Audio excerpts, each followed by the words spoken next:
It's time to add another verse to the song of Sir Waymar P. Royce. I am Matthew. I am Lucas.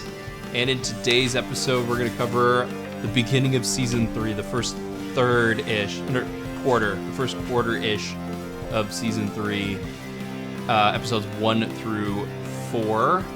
And so in order to get pumped for the episode today, we both listened to the theme song again. And I'm going to get just right off the bat, for Season 3, instead of... I don't know if they did this in Season 2, I have to go back and check, but I know for certain in Season 3, when it goes to the written by credits, it doesn't say written by name.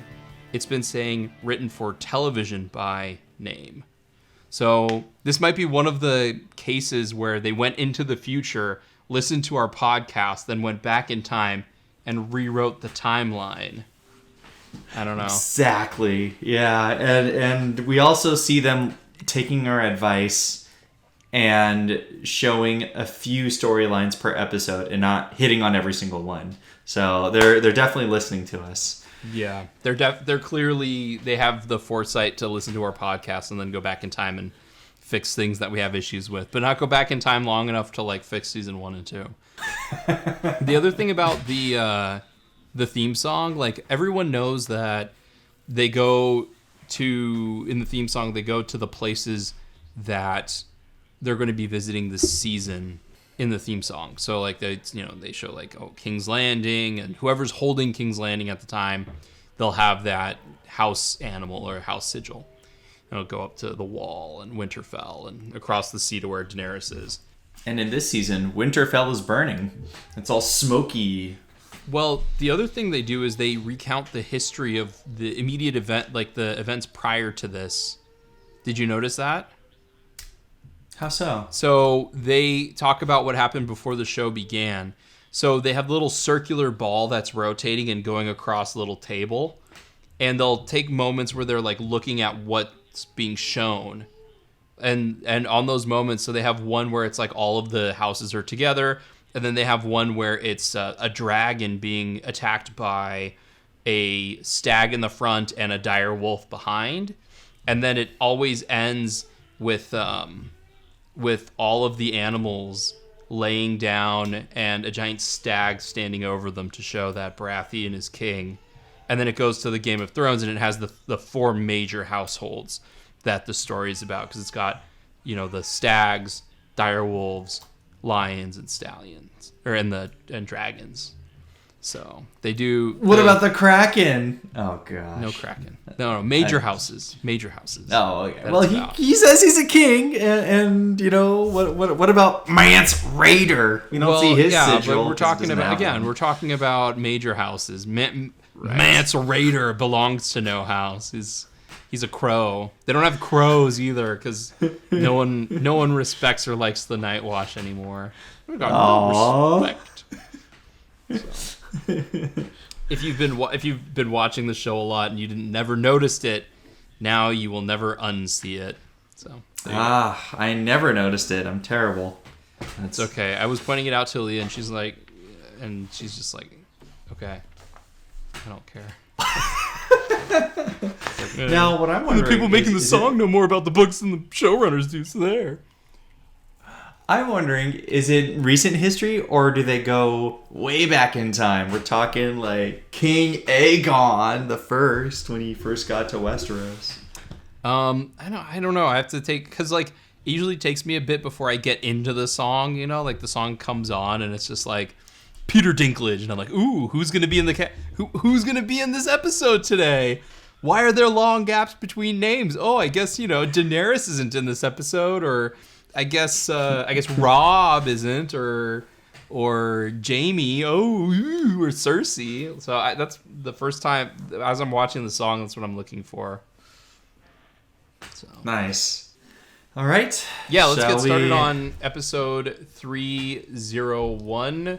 Valor Dohaeris. No, I pronounced that terribly. Dude, Valor Dohaeris. I probably am pronouncing it terribly too.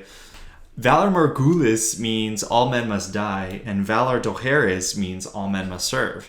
And right now I'm currently reading Feast for Crows, and this is really the first time where I'm really getting into that.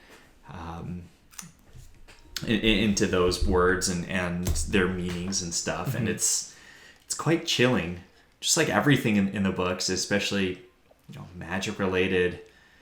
If you're talking about the nobility class, and Matt and I have definitely talked about this. Why am I talking to the audience here? Matt, you and I have definitely talked about this, where it's such a grim world. I would never want to live there. Just never. Nope. I wouldn't want to live on the Dothraki Sea. I wouldn't want to live in Westeros. I wouldn't want to live in any of these places. And yet I love reading about it and being in the world. It's hard to describe. Yeah, I know that there was a turning point for me where like I'm actively like engaged and watching the episodes and like, oh, I wonder what's going to happen next. Oh, I wonder when it's going to catch up to this thing here. So like I'm excited about watching the show. So for all of you people who said Matt would love Game of Thrones, I mean, I knew you were right. We all knew everyone was right. It doesn't mean I can't be critical, but I do get excited about watching the episodes and seeing it. And I was thinking like, and I know how it ends. I watched a lot of the last season, but I still think that, you know what? We'll see what happens in the after it goes off of the books, but like so far, I wouldn't mind going back and rewatching the show. Like, it's tough because things change in the episodes, like the style and everything, and Tyrion's hair color as well changes as we get further on in these episodes. If you've noticed, Tyrion's hair is already getting more and more brown. Remember, it's like spray painted gold in that first season. Oh, it was. It was super yellow. Yeah, but they spent all this money on the rest of the place. They could just keep doing it with the hair. Peter Dinklage was just like, you know what? I'd prefer not to have my my hair spray tanned today. Thank you very much. He's not British though. Anyway, speaking of Tyrion, in that episode, yes. A nod to the readers. I feel like in this season, maybe towards the end of the podcast, I can ask you if they hit their stride. I'm kind of feeling that they have hit their stride. And they especially poke fun at some of the readers, too. Because here, Cersei says, rumors of you losing your nose. No, it's not as gruesome as it was. I think it was over-exaggerated. Obviously, I'm totally butchering the line from the show, but it was quite the nod, because in the books, Tyrion loses his nose, or part of his nose, and, my nose is greatly exaggerated. I think that's what it was. Losing my nose was greatly exaggerated. So I feel like that was a nice nod to the readers. Yeah. I mean, things like that I can understand. Like from a production standpoint, digitally removing Tyrion's nose would be a nightmare. Either like actually removing Peter Dinklage's nose or putting little dots around it and then like removing it like they do Voldemort in the Harry Potter movies, where it's like if he looks to the side, it looks all weird because they have to like fill in the background. So no, and like they give him a big gash, but it's like, look, it's still a TV show / movie. Like in movies, they make the people look injured but glamorous, and so to a degree, they still have to make them look kind of glamorous. So yeah, it's fine. Yeah. That's a really cool scar. Yeah, it is. Yeah. Let's see. We also got Sansa and Peter Baelish, aka Middlefinger, which is quite possibly the greatest nickname for him ever. So yeah, I mean, like we'll talk more about him, but like, so he seems to be like eyeing Sansa for something, and then more things happen with Peter Baelish. But were you creeped out at all by it? Like, I have this feeling I know what's coming. Like, I guess we all maybe think about it. I'm like, oh, he's probably like trying to weasel his way into like marry her or something. Which I think they confirm that's kind of what his plans are going for. That creep factor is definitely there. It's even creepier in the books because she's 13. Right. So, yes, creep factor definitely high. But that's probably because she's supposed to be a likeness of her mother, which we all know Peter Baelish pronounced his feelings for in the previous season. And then Peter Baelish has that opening because of Margarine Tyrell is eyeing Joffrey for right. I'm looking at the wrong. I need to go on the right episode here. All right, in King's Landing. Yeah, I mean, I have like light notes here, but that's right. No. I'm jumping. I'm jumping ahead too far. I'm jumping ahead. But Roz and Shay are teaming up. Yes. So Roz is still in the show. Yes. And Shay's character is very different than it is in the books. And, after reading Storm of Swords and seeing, her storyline and stuff, I don't know how this is going to play out in the show. Lately, right. And then, so, that's right. Peter Baelish wants to get her out. Right. Of King's Landing. That's what he talks about in episode 1.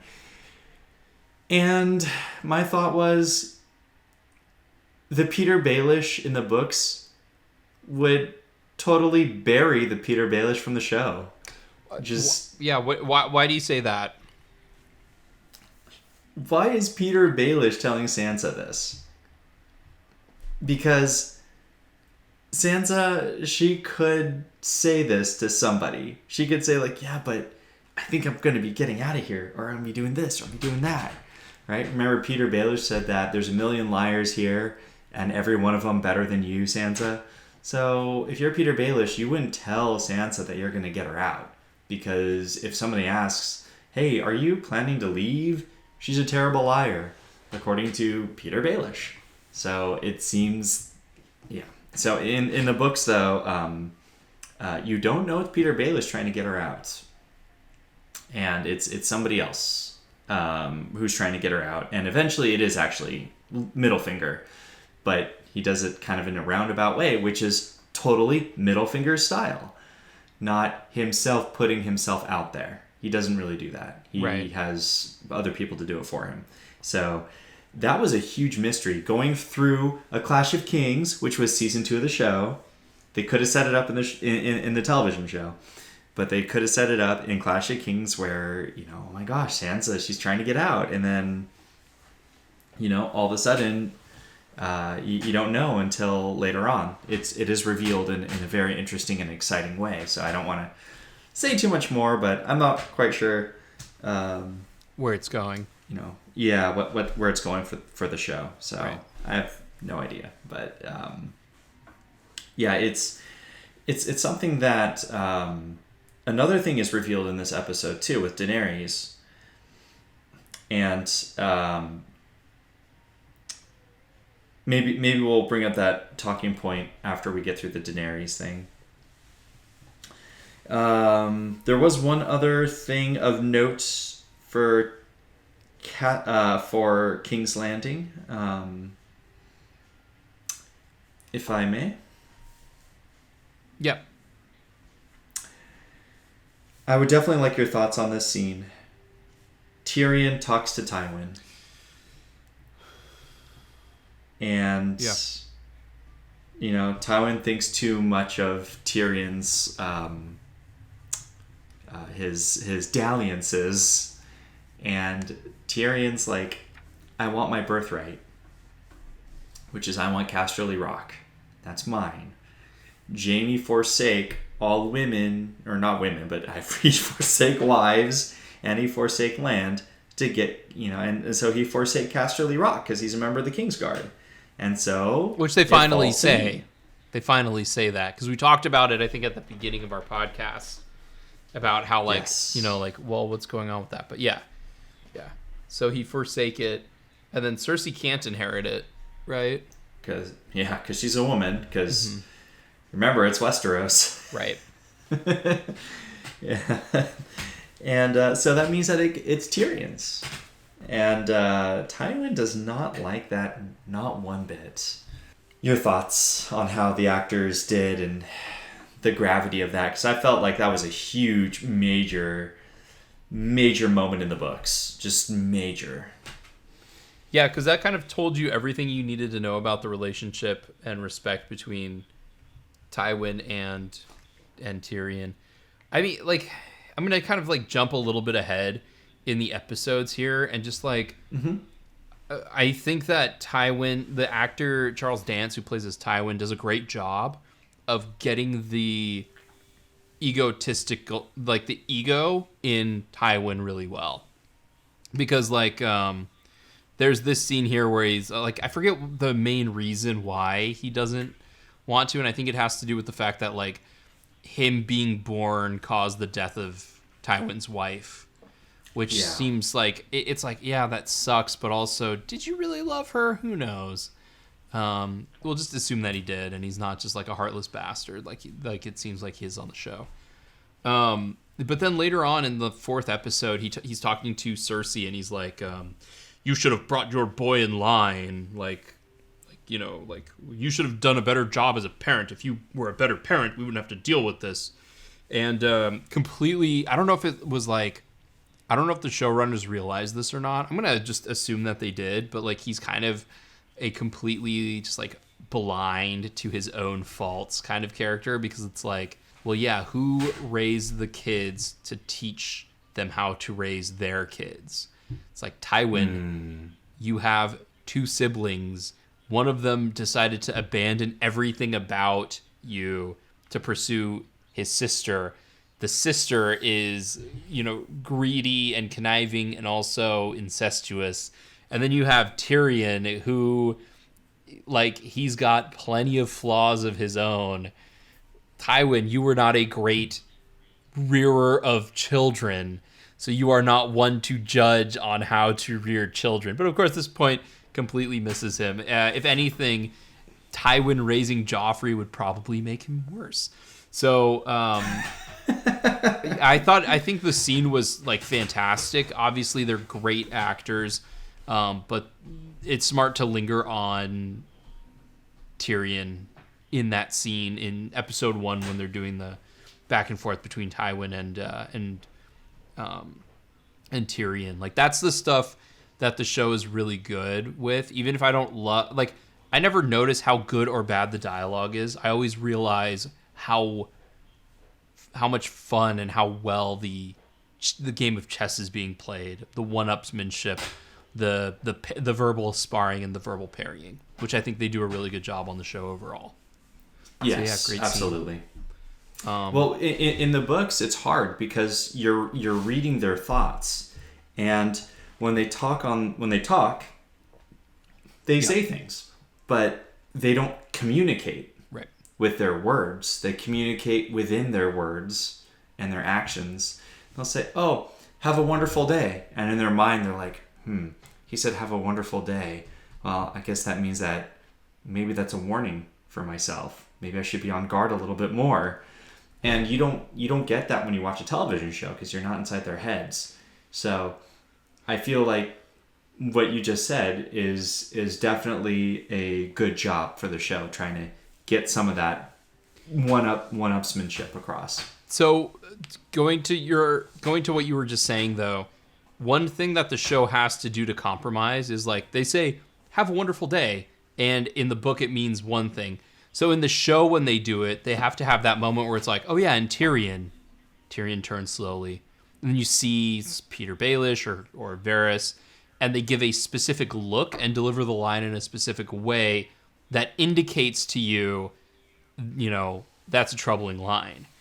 And the show does a really good job of that. But one of the downsides of that is they have to make it obvious enough so that you are aware of it and it communicates that something is off, but you're not quite sure what is off or what is going to happen that's off. And we'll get into that on episode 3. But anyway, the one other thing about, did you want to say anything else about Tywin and Tyrion? It hit me super hard when I read that. Yeah. It hit me really hard. Did it hit you when you watched it? I'm terrible because I wanted to experience the story the first time through the novels. And so I knew it was coming, and so I was ready for it, and I thought it was just a great scene, just all the way through. Yeah. Just watching him as he's walking past the camera, as he's leaving the room, just that gave me a lot of resonance. Yeah. So if that was one of the shots for me for the whole season, probably, is just when he's just leaving, when his father is just completely denying him and basically saying, like, you're no son of mine. Yeah. Like, get out kind of thing. Just, woo, it's really good drama. I mean, yeah, it is. I'm looking to see if I wrote down any notes. But it is. You didn't mention Joffrey and Marjorie. And Joffrey's just like, what's going on? Why is Margarine, like, talking to the orphans and the poor orphans and everything? You called it filler. I do, because it's in the books, it's mentioned that she does this, and that's about it. You don't actually see it. So she's much less significant in the books too, right? At this point, yeah. Okay. Where I'm at right now, she is. She wants to be the queen. I feel like the show nailed the character. Yeah. The driving force behind her, and then taking things from the books about what she does and then showing them. I think that's kind of cool. And I know I call it filler, but okay, this is where things are hard. Because what do you spend time on in a TV show, right? Let me know if I'm mistaken in this. But you know what the showrunners knew the story. Dance with Dragons came out right when that first season was going on. So they could read it and they would know what happens. And so they have these ideas about how they're going to do the show. And they know where it's going, so they can throw things in there. So this is one where I don't know, because as a show, do you want to spend time on this or do you not want to spend time on this? Could you use the time effectively to show other things instead? It's a hard balance to make, and often, as you know, I don't agree with the decision that they make. Yeah. And this is one that, I call filler, but it's kind of nice if they show it once. But I think they show it like a couple of times, and it's like, oh, okay, all right. But, I mean, we're watching it streaming, and the viewers had to watch it week by week. Right. So it's nice to have those reminders. Right. But, yeah, I call it filler because it's taking up showtime, and I don't know if it's adding that much to it. Where do you want to go next? Do you want to do Davos's only scene in this series, in this season so far? Yeah, he had two. I think because he has a scene here and a scene in the next. What do I got here? In the third. No, I guess that is his only scene because I remember him confronting Davos, or I remember Davos confronting Stannis and Melisande. He does. He goes up and but is that and he confronts that might be in Stannis the second episode, but whatever. Okay. No, it's fine. Let's just cover it all now because I don't see it. Covered here. He gets rescued. Again, incredible acting. Just thinking about that, he lost his sons. And he wants to kill Melisandre, and he goes up and like he has his hands around her throat. Like I couldn't believe that. Couldn't believe it. Now my details, I might be mistaken from the book, but I just couldn't believe it. Like whoa, it was quite very dramatic. And he gets hauled away and thrown in prison, but he does get to talk to Salador San, the pirate, for a little bit, and that was fun. That was really fun. Yeah, I like how they have him in season 2 for one scene. And then, like, when they brought him back, I was like, hey, he's back. But also, I was like, they didn't do anything with this guy. No, they didn't. There's a lot of characters that I wouldn't even realize if I wasn't talking to you about them. Not that he was one of them. I found him interesting because he's one of the only, like, minority characters in Westeros. I was like, oh yeah, this guy. Okay, cool. But yeah, that was like like the whole thing about like Davos's renewed interest, and he's like, "Oh, I'm going to kill her," and it's like well, that goes against his logic and everything. It's like that's good. I just want to see more Davos. That's all. Just give me more. Same. Give me more Davos. The Onion Knight. Where to next, sir? I've got two more. We've got North of the Wall, and then we also have. I think that's Astapor. Yeah, Astapor. All right, where shall, sir? Let's go Beyond the Wall. Beyond the Wall. So I've got we've got a John and we got a Samwell, and No, John. No, Samwell T-Dog Tarly. That's right. May I refer to him now as T-Dog until now, until the end of the show.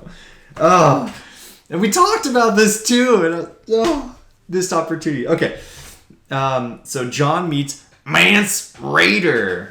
Mance Rayder. Yes, he does. We finally meet Mance Rayder. We've been hearing about him for 2 seasons off and on. Now, let me know. Was he all you thought he would be? I mean, I like the actor. Like, here's the weird thing that goes on, right? Like, sometimes I will like a character just because I like the actor, whether they're cast well or not. And when you get into some of these seasoned actors like Kieran Hines and stuff, it's just like, you're a good actor. So yeah, just plug him in and he's going to be good. So that's my impression is like, I like the actor, so I'm fine with it. I don't have a problem with it. I never saw him, like the actor Kieran Hines doesn't strike me as this like man working hard off of the land. If you've ever seen Munich, he's the guy who's like, I worry, and he dresses in a suit and walks around. In Rome, he plays as Julius Caesar, so he's known. That's right. He can play these things where he leads. In Harry Potter, he's Dumbledore, not Dumbledore. He's Aberforth, Dumbledore's brother. So I mean, like he can play these roles. It just, I feel like for someone like Mance Rayder, I don't have any description from the book of him. I would have thought that he would be more like a Davos type, more like man of a man built out of the crust of the hard lands and stuff like that. But I like the actor. I think he can do anything, so I'm fine with him. What about you? Miscast? My picture of I don't know. I pictured him to be a little bit shorter. Really? The actor's quite tall. So he does have that like kind of lordly appearance. Mm-hmm. I don't know. In my mind, when he gets introduced to him the first time, he's walking into this tent and the tent's all nice and warm and everything. And of course the entrance is different. This is where I feel that the author's influences are maybe not represented well in the show. Okay. Why? Yeah. Go ahead. Because the whole time I read this, I felt this was very like Japanese mythology, very Japanese culture. Because he walks in and he talks to like the big guy, and John thinks he's Mance, but he's not. So he's treating this guy like he's Mance, but instead, which also happens in the show, but Mance is the one who's sitting down playing an instrument. He's playing like a little flute or something, and I just felt like that was quite the Japanese entrance. So I felt like they should have played it off a little bit more in the show. Maybe a little bit more mystique, maybe a little bit more like Japanese mythology. That's just what I had in my mind for this scene, and a little bit less medieval times. Yeah. You know, there's so much medieval that happens in Westeros. When you go beyond Westeros, you don't have to stay with that medieval motif. Right. You can have it a little bit more, Middle Eastern, a little bit more Japanese culture, a little bit more of this other types of mythology, which is, how I imagined it when I read it. But no, the actor's really good. You don't see his wife Do you see his wife in that scene? I don't remember. I don't think so. He's got a baby coming. I don't know if that's true in the show, but in the book, he has a baby on the way. So, like, to that point, though, like, okay, I'm not going to be too hard on the showrunners on this, just because, like... No. I wonder if that's going to happen where it's just, like, as we go, I'm just going to be like, oh, I'm not going to be that hard on the showrunners on this. But, like, anytime you go out of Westeros, if you go across the Narrow Sea, then they really play hard into sort of, like, Eastern stereotypes. You know, like, like, you know, like, I don't know, like what you think a cliche Indian, Saudi Arabian, Persian stereotype would be. Like, they play heavy into that, especially when they get to Astapor. It's like kind of bad, but I kind of agree. Like, it would have been nice for them to stretch their legs on a lot of things, but they wouldn't have back then, and I doubt they're going to do it when they do the prequel series that's coming. But it's like, with a bit more creativity, and again, to be fair, Lord of the Rings ran into the same problem, where it's like, oh, the bad guys are from the East, but we're going to try and make it like, we don't want to make it look like we're just beating up on a bunch of, like, you know, Middle Eastern people, like Iranians and things like that. So we're going to make them white, but all of the symbols are going to be very heavily coded in a very specific ethnic way. I personally would have loved it if they did incorporate, maybe not Japanese, but, like, I wonder if they went for more of, like, a Norse feel for the wild men. Because if you think about it, they're living in snow. And so theoretically, you would go with, like, a culture that has a lot of snow. So I would have thought them, or, like, I don't know if it's racially insensitive to be like the Inuit, people like that who live in, like, or like the people who are native to the Yukon or native to Alaska, where they have, like, a culture all about doing that. But that would also mean that you'd probably have to go outside of traditional British actors, which again is one of the problems I have with the show, but that's like a 2020 problem. Back when you're doing it in 2012, it's just like, that's unfortunate. But, like, considering the majority of your directors are American, the majority of your writing crew is American, you have to fly out American directors, yet, like, you might as well have just made it freaking, like, non-specific accent-wise, and then you wouldn't have to worry about appealing to, like, an Anglo-American or, like, an Anglo-European or English type of people. But anyway, it would have, like, I feel like there's a lot of Japanese influence that you would have wanted in this show that isn't there, because when we talk of Braun, you bring up Yojimbo. When we talk about, you know, Mance Rayder, you're thinking, and there's a way you could have shot it where, like, I knew who I was looking for. And you're telling the story with your camera, right? Like, we all, like, it's kind of unfair to hoodwink us. It's like, oh, this person that the camera is 100% focusing on, they're not Mance Rayder. You guys look like idiots now for watching. But there's a way to do it where, like, you could have Mance Rayder in every single shot of that scene, and then reveal him. Not even, like, his full body, but you have parts of it, you know? Maybe you frame it so that his flute is just dipping into the frame a little bit. You frame it so that when you're doing reverse shots where he's looking at the big guy, you can see Mance Rayder in the background. Little things, or shoot it all in one take where, you know, Mance Rayder, like, it circles around the flute player and then he gets up and reveals he's Mance Rayder. There's ways you could do it where you're visually telling it so it doesn't just feel like block, block, block, block. Oh, there he is. But kind of like in Star Wars Episode 7, where they're like, how about that ship? And it's like, oh, it's a Millennium Falcon. But if you rewatch that scene, you have no idea. The Millennium Falcon's in there. No, the Millennium Falcon's in there, but it's, like, very far back. You can't really see it, or you see parts of it. You don't really notice it until at the very end. You're like, oh my gosh, it was there the whole time. Or they could do it from Mance Rayder's point of view, right? And you watch John, like, befuddle himself as Mance is just, like, watching him. Right, but the key is you have to disguise that it's him. You know, you have to disguise that he's not there, but that he is there, but you don't realize it until the last moment. And there's a very traditional way of doing it. where it's kind of like not fair to the audience, and then there's a very clever way of doing it. They chose the bit of an easier route to kind of make it seem like it, but it's the old Yoda trick. That's what I'm going to call it, the Yoda trick. Yes, the Yoda trick. I know. And you're introduced him for the first time. It's a very different introduction for me when I was reading it. Of course, when I read it the first time, I knew right away who it was. Like, oh, that person playing the lute, I bet that's Mance. And John goes up to the biggest guy. And, yeah. The actor is a fantastic actor. And I think he's obviously got incredible stage presence.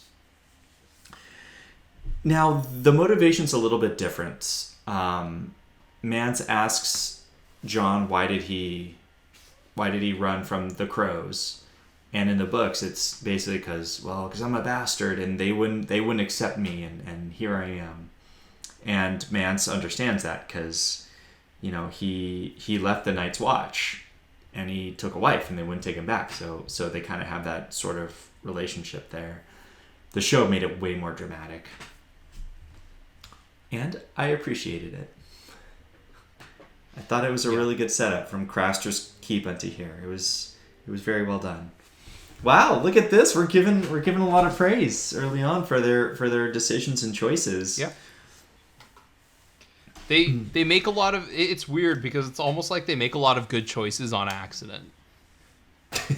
Like it's good to see areas where they can plus it. I'm sure it's not going to maintain that way, but I actually agree with you. Like it's just like George R.R. Martin did it when he wrote The Pointy End, and he was like, "Oh, I have a way to increase the drama with this scene here. Let me rewrite it and make it better with Daenerys and Khal Drogo and everything like that." So, it's there. It's there.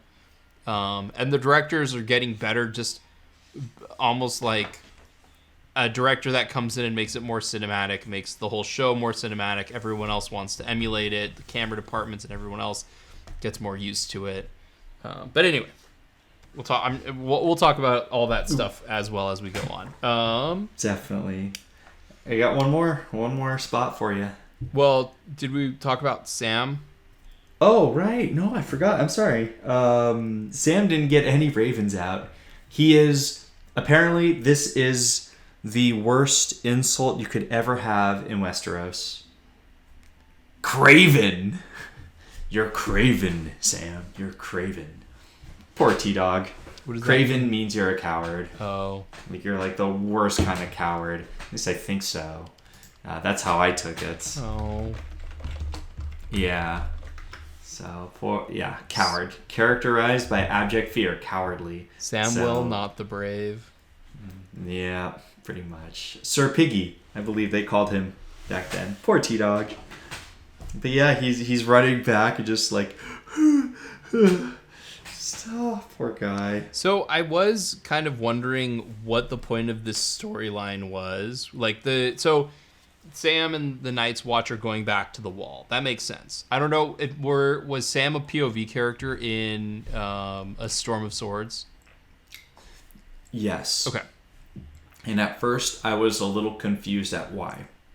And then 3 major things happened in all of his chapters. So all of a sudden, I got super excited anytime there was a Sam chapter. I was like, oh my gosh, a Sam chapter. Yeah. After the first one that happened, which was this one. The Fist of the First Men got completely overrun by the Whites, who were being egged on by an other. And it was just a terrible battle. Sam was the one who had to get the ravens out, and George Martin in the books says that Sam couldn't really remember much. So there he is. He's just walking, one foot in front of the other, one foot in front of the other. What's he gonna do? And when I read that, I was like, oh my gosh. He is right in the middle of things. That's why I like the Sam chapters. Yeah, and then things even continue to change with him. I did forget that Ghost saved him from... Oh, yes. From, I think, a White Walker, right? Was it a white. A white.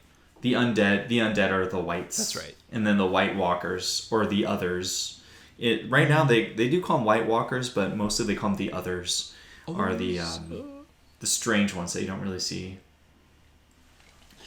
But yeah, when I read it, I was like, no. So they can't get into the tactics on the show, but they were getting completely overrun. There was an undead bear. Yeah, a bear.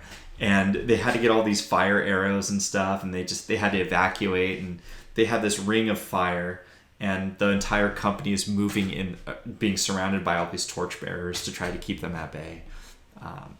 So that's more the strategy from the books, because I feel like George R. R. Martin is a student of strategy and tactics, and he applies it in the books. Hard to do for a television show. Yeah. That's, even in movies, hard.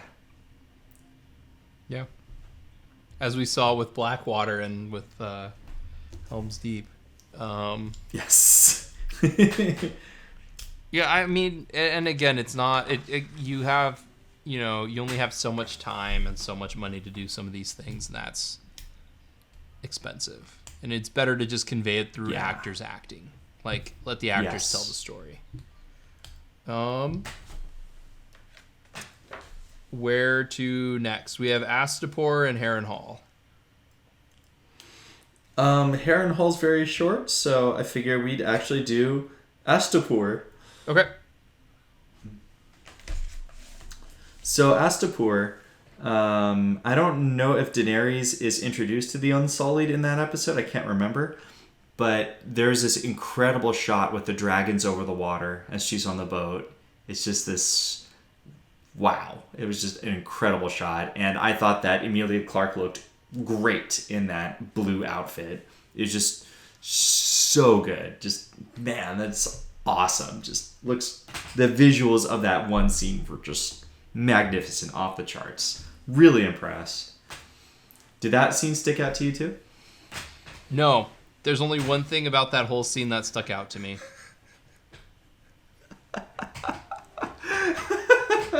Which was? No! Barristan Selmy! He's back! Yes, I know. That's it. I was like... Also, unproblematic character Jorah Mormont slowly becoming a little bit more problematic. Starting to question a little bit too much. Where did these questions come from? Why is he starting to question her? Where's his unfound loyalty? Why are you making a shift suddenly? Let me know what you think about the entrance. So yeah, the entrance was that this weird girl who ends up having to be one of the warlocks. Again, for the shows, books, difference, I think. Right. Well, I found out this happens at the end of A Storm of Swords. No, it happens at the end of Clash of Kings. Yes, happens at the end of Clash of Kings. And I don't mind the choice. Right. For putting in season 3. But yeah, you have the Manticore, which is like the scary scorpion with the little face on the stinger. It was awesome. Yeah. And then Noah gets stabbed with the staff by B-Dog. He's back! B-Dog! He's so awesome. I'm so glad to see him again. And it was fun because epic. It was like they did it in a way where, she's being followed by someone and you think, oh my god, this person's going to be a bad guy. Oh, look, there's a cute little girl. Maybe. And then, oh no, the girl ends up being a bad guy and the person who's trailing her is actually trying to save her. So, that was fun. That was fun. Welcome back, Barristan Selmy. Yes. So awesome. Different in the books. You don't know it's him until the very end of Storm of Swords. Wait, what? Yeah, you don't know it's Barristan Selmy until the end of Storm of Swords. Seriously. Why? How do you not know? Because he's a squire. He's a squire to somebody named Strong Belwas, who is a fighter. No, a fighter. And he has his reasons. He has his reasons for keeping a low profile. Okay. But he acts as a squire, but he's really good. And Ser Jorah is just like, I don't trust this guy. He looks familiar. I don't trust him. And then he knows too much. Why does he know so much? How does he know so much about dragons? How does he know so much about the Targaryens? Where is this knowledge coming from? Who is this guy? And then at the end, he's like, that's who he is. And they figure it out. And who cares? He's awesome. Well, Jorah cares because now we have a game of one-upsmanship, I'm sure. It's true. Who should be advising this queen? Which I'm guessing happens more in like the other books, but seems like it's going to happen a lot sooner in the show. Okay, so Harrenhal. The only thing about that is like people are starting to lose faith in Robb as a leader because he's married. That's it. That's all my only. That's all I got too. I like the Robb company, but for those who are back in Robb Stark are a little fans of Robb Stark are going to be not pleased with at least the first 4 episodes because Robb doesn't make that much of an appearance. Well, no, in episode 3 he's got some massive scenes in episode 3. I guess we don't find it out. Here's another weird thing is like in episode.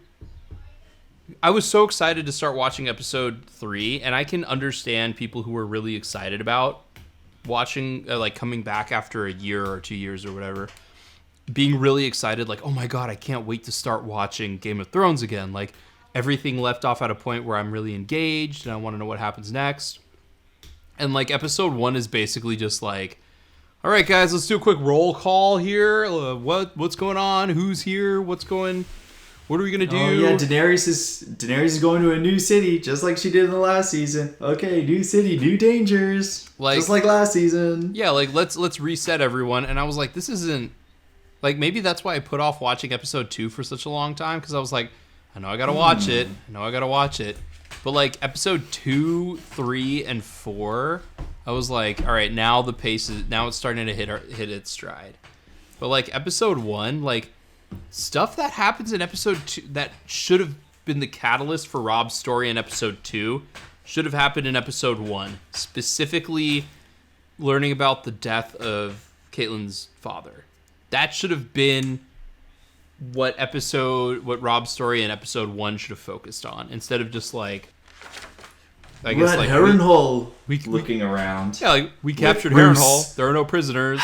We don't like Caitlyn. Like, okay, who cares? Why is this here? Because we needed to pay Richard Madden? Fine. Whatever. So. It probably is just. I mean, what do you cut? What do you cut?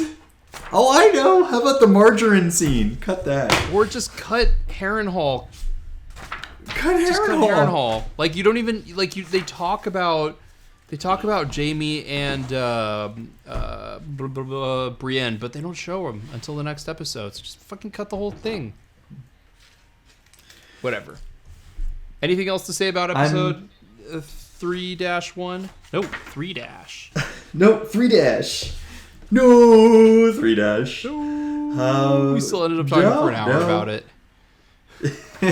No, I think I'm good. I want to ask you one question. Yeah. For episode 2. Okay. There was an amazing scene that happens early on where Sansa is with the Tyrells. She's with Margarine, and they take her down to meet Lady Olenna, and who's this super old bat. And that's okay to say.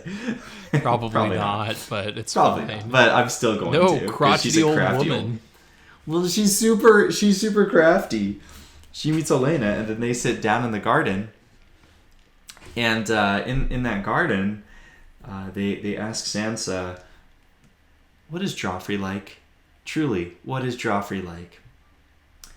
And my question is, what did you think Sansa was going to say? How did you think that was going to play out? Before she spoke, what did you think?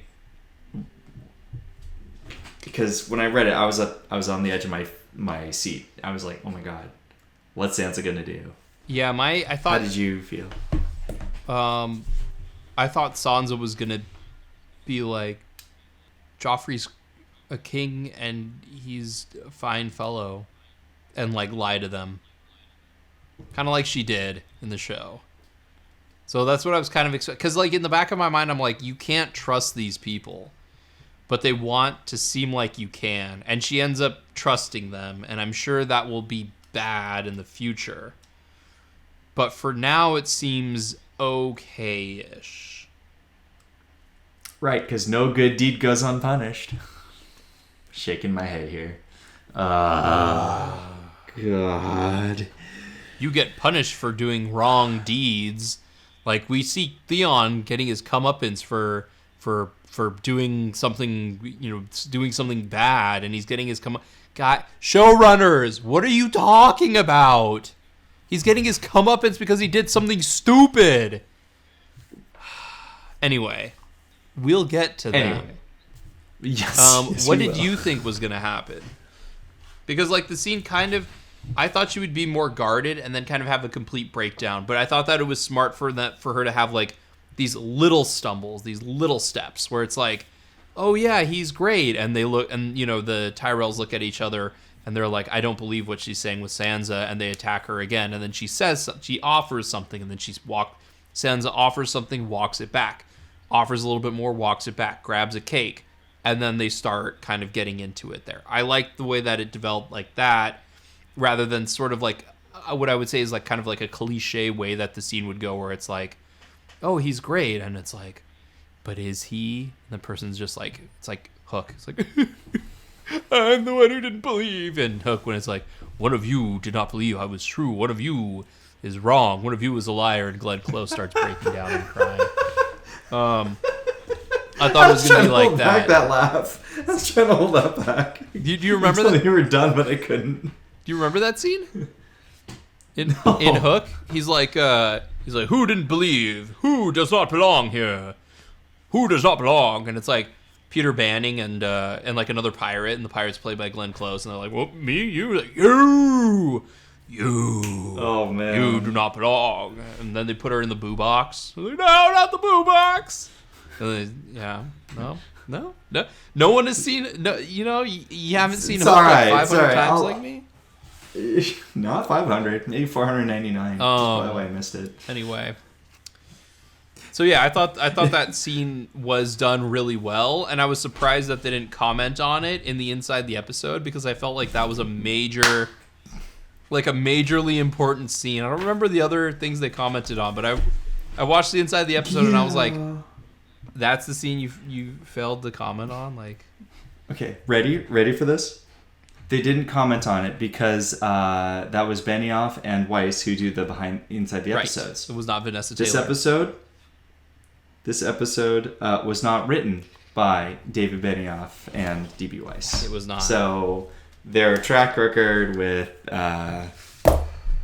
poor Sansa. What they got against her? I mean, did nobody notice this, that they didn't work on her character at all? I don't think they have anything against. Like, I don't think they have anything consciously against her. And every episode we say that they hate Sansa and that they hate women who are at court. And like, anytime the episode is written by Vanessa Taylor, all of the female characters are a lot stronger, and it feels like the entire episode revolves around the female characters and not the male characters. And like, Vanessa Taylor so far has been my favorite of the writers, aside from George R.R. Martin on the show.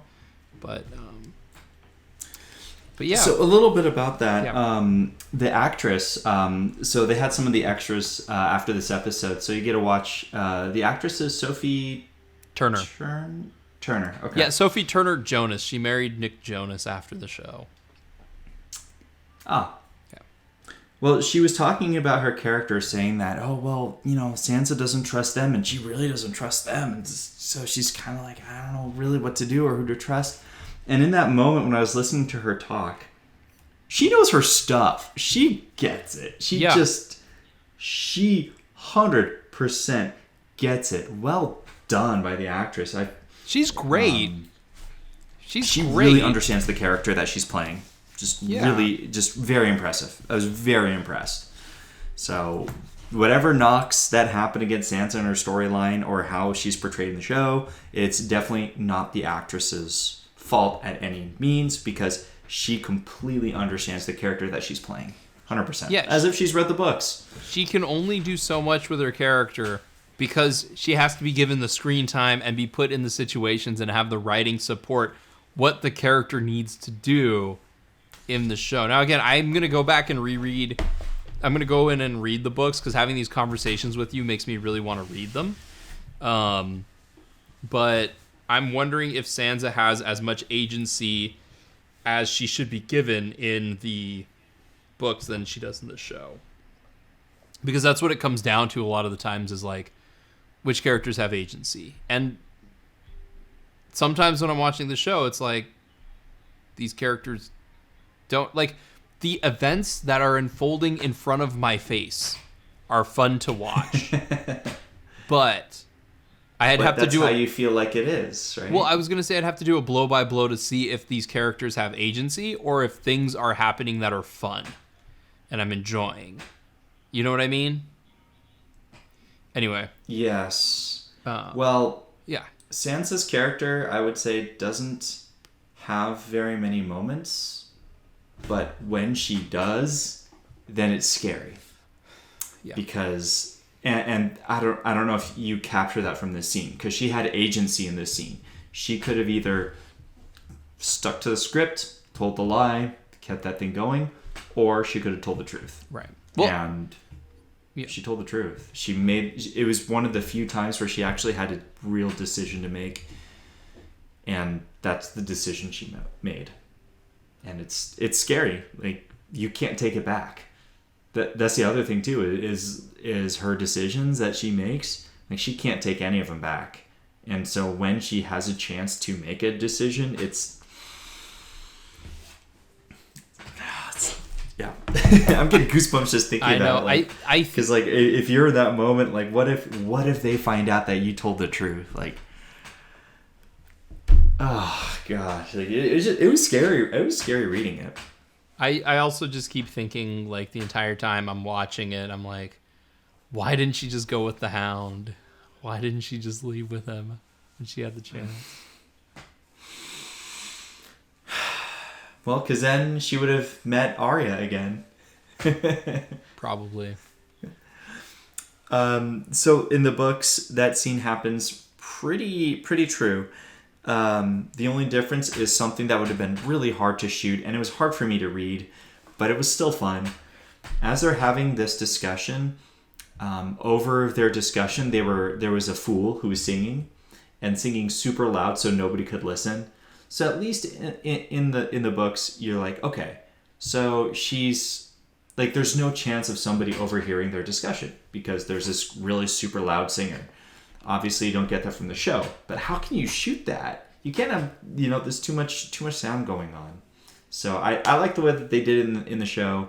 They kept the drama on them without having the corny, no, my favorite song, The Bear and the Maiden Fair, playing in the background. No, The Bear and the Maiden Fair. Here's how you do it.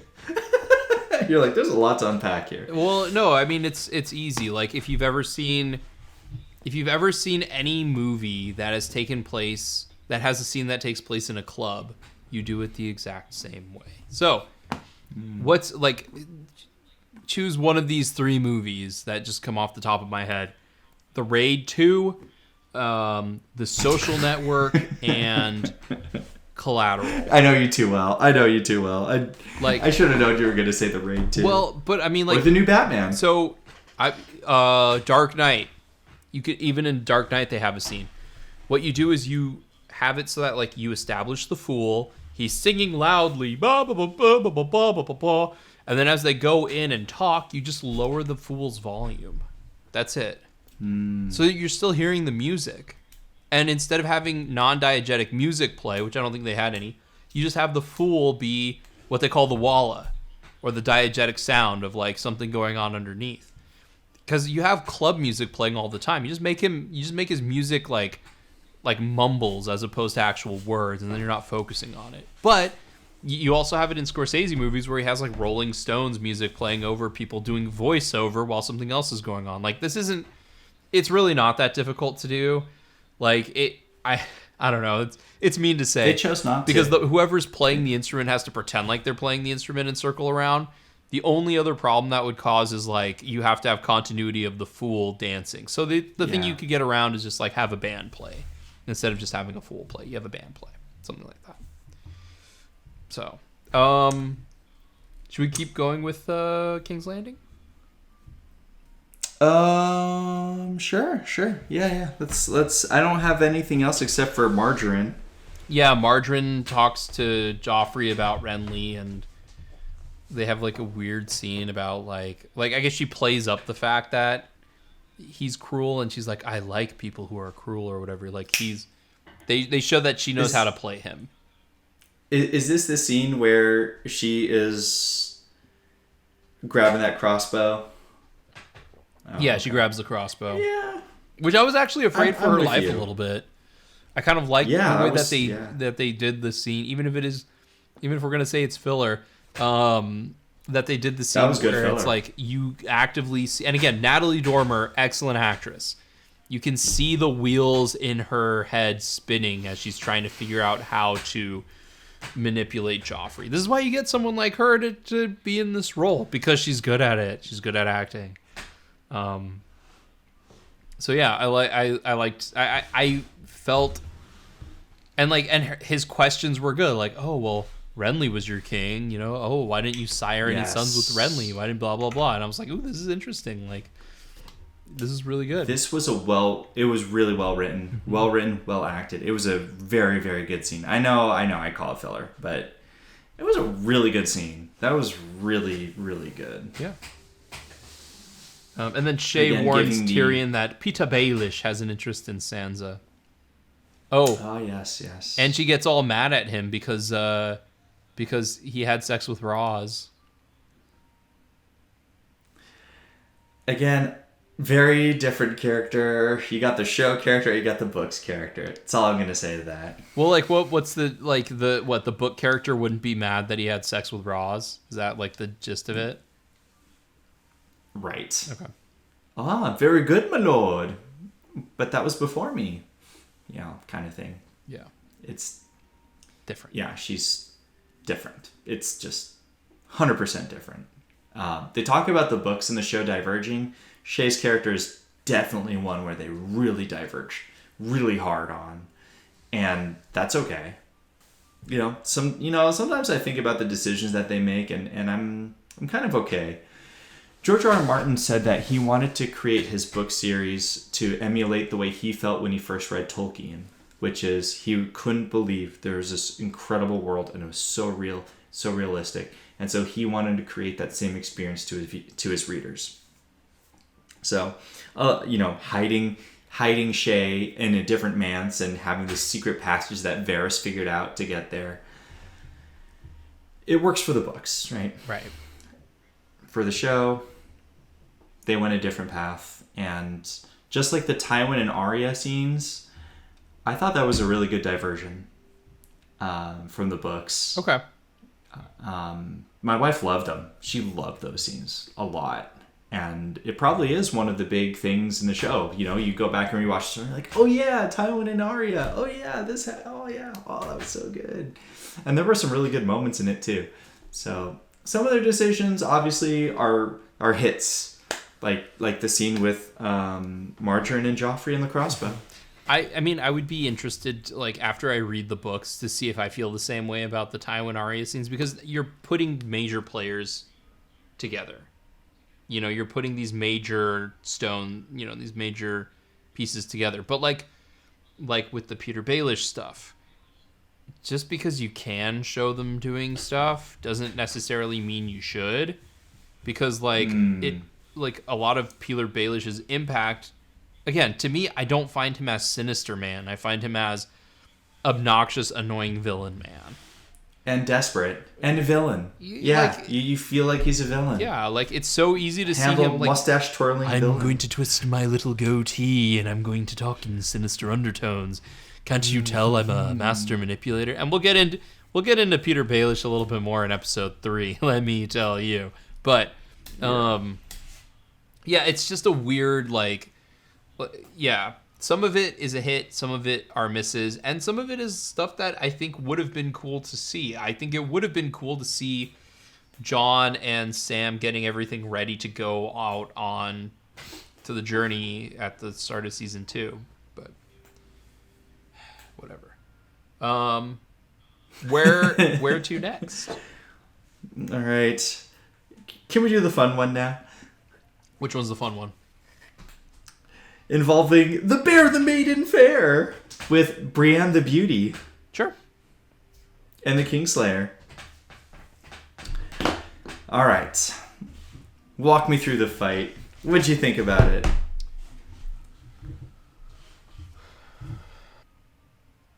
Brienne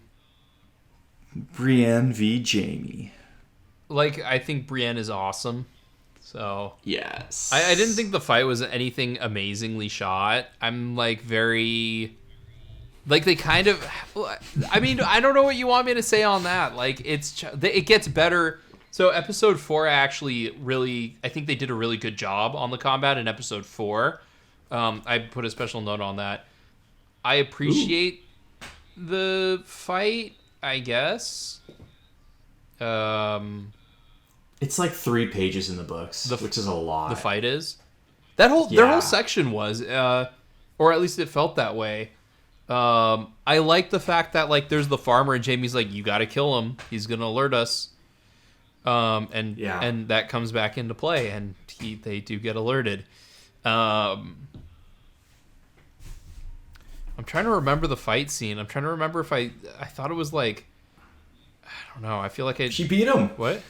She won. Yes. She beat him. Yeah. That was awesome. This is so awesome. Now, granted, Jaime was chained, shackled, and he was completely malnourished. Right. And didn't practice for, so rereading it was like a year. Right. Since he got captured. So the events up to this point and I checked it out. It's about page... So at the end of episode 4, it's about page 400 in Storm of Swords. Okay. But yeah, he was shackled and didn't practice, didn't get his chance to stretch his legs or even hold a sword for like a whole year. And yet he's fighting really well against Brienne, who beat Sir Loras. And we all know Sir Loras was a very good knight. And she won, we do. You know, she won the king. Well, yeah. Right. He lost 2 tournaments. But hey, he's fighting in a war and he's still alive, so I guess Sir Loras is good for something. He was at Blackwater, remember? Here's the thing about show not tell. Like, Brienne in the... Look, if we're going off of show not tell, Brienne is unstoppable. Because she's beaten Loras, she's beaten Jaime, and they don't really hammer in... I don't think they hammer in well enough that Jaime... How little time Jaime has had to fight and sword combat and things like that. Jaime's been captured since like the tail end of season 1. That's right. Yes. So wait, in the book that means he's captured like near the end of a Game of Thrones. And then like that's where I thought that book should have ended, by the way. 1,800 pages later, he's still captured? Yeah. Except he's at River Run and not just in some outside place. He's in a dungeon in River Run. There's a lot more River Run in the books. Seems like there's a lot more like just if I'm the actor, I'm like, I have to put up with like 3 years of just being a prisoner. Like, and this is where it's like they build up that he's a good fighter, but like Eddard bests him until someone intervenes and kills him. Well, not kills him, but like gets Eddard's leg in the show. Brienne gets the better half of him, and then we never ever after that get to see because something happens in episode 3. So like don't get me wrong. I believe he's a master swordsman. I believe he's excellent at the sword. But like in the back of my mind, I'm sure there's more evidence. There's more fight scenes that he's in. Certainly doesn't feel like it. And so like it's just like, yes, Sir Loras is a good fighter who has lost twice. Yes, Jaime is a good sword fighter who has lost every single encounter or almost lost that we've seen until some fateful intervention comes in. It's like, all right, well, at least Brienne is shown to be tough. And again, She's 2-0. Episode written by a woman, and it's like a lot of the point of views. It seems like it's from the female perspective, like Sansa and the three women, and then when Marjorie goes in with Joffrey, told from Marjorie's point of view. This feels like it's very heavily not Jaime's point of view. It feels like it's Brienne, things happening to her and choices she has to make. Jaime is the best. Well, he's not the best. He gets beaten. And that's one thing that is, in my opinion, very interesting. Because you could be really, really good at stuff. But you can also have off days. And sometimes a bunch of luck happens. And just doesn't go your way sometimes. And when things are balanced in life and death, it's pretty scary. But in tournaments, obviously your life's not quite at stake. But they do mention that Jaime Lannister cut down a bunch of people. They killed the Karstark's kids, and that's why the dad was like, I want to kill him. And then that's why Caitlyn's like, we got to get him out of here. But even though the motivation is very different from the books, because Jaime was already released when Caitlyn learned that her boys are unaccounted for. And, of course, in the books, she learns that a lot earlier. And she doesn't learn that they're unaccounted for. She learns that they're dead. And so she needs to get her daughters back, because that's all who she has left besides Robb, who she's with. Right. But he's at war. And... this is also the first time you get to see Robb Stark in the books, because he was off. And you saw him at the beginning of Clash of Kings, and then you gotta wait the whole book, and then probably around this time here he gets in the picture in the books. So he's also absent. Him and Jaime, but Jaime's not Robb's not a prisoner. Robb is like moving pieces around the chessboard. Yes, Jaime is not doing anything. Right, Jaime has not done anything for a season and a half. Going back to Robb, because we were talking about Robb. Yes. That's right, Robb. Thank you. He finds out that Winterfell was raised by the Iron Islanders. Bran and Rickon have not been found. He and Catelyn depart for Riverrun. I'm actually excited to talk about Bran and Rickon, but they depart for Riverrun for Catelyn's father's funeral. And then Lord Karstark is like, we shouldn't be going to Riverrun. Lord. And then we have a scene with Catelyn and Talisa, who I always want to call Una, because the actress's name is Una Chaplin, so I always want to call Talisa Una. Nope, the Lady Talisa. And it's revealed that Catelyn was going to love Jon like one of her own if he survived a disease, and he did survive, but she did not love him as one of her own. She didn't love him, nope. Which is especially apparent in the books, but I think is pretty apparent in the show as well, that she does not approve of Jon Snow. Right. And that's new backstory. Yeah, that's new? It's not in the books? Nope. Oh. How do you feel about this new backstory? I was going to say it adds depth to the character, but the character already has so much depth as it is. Are we talking about the character in the show or the character in the book? Both.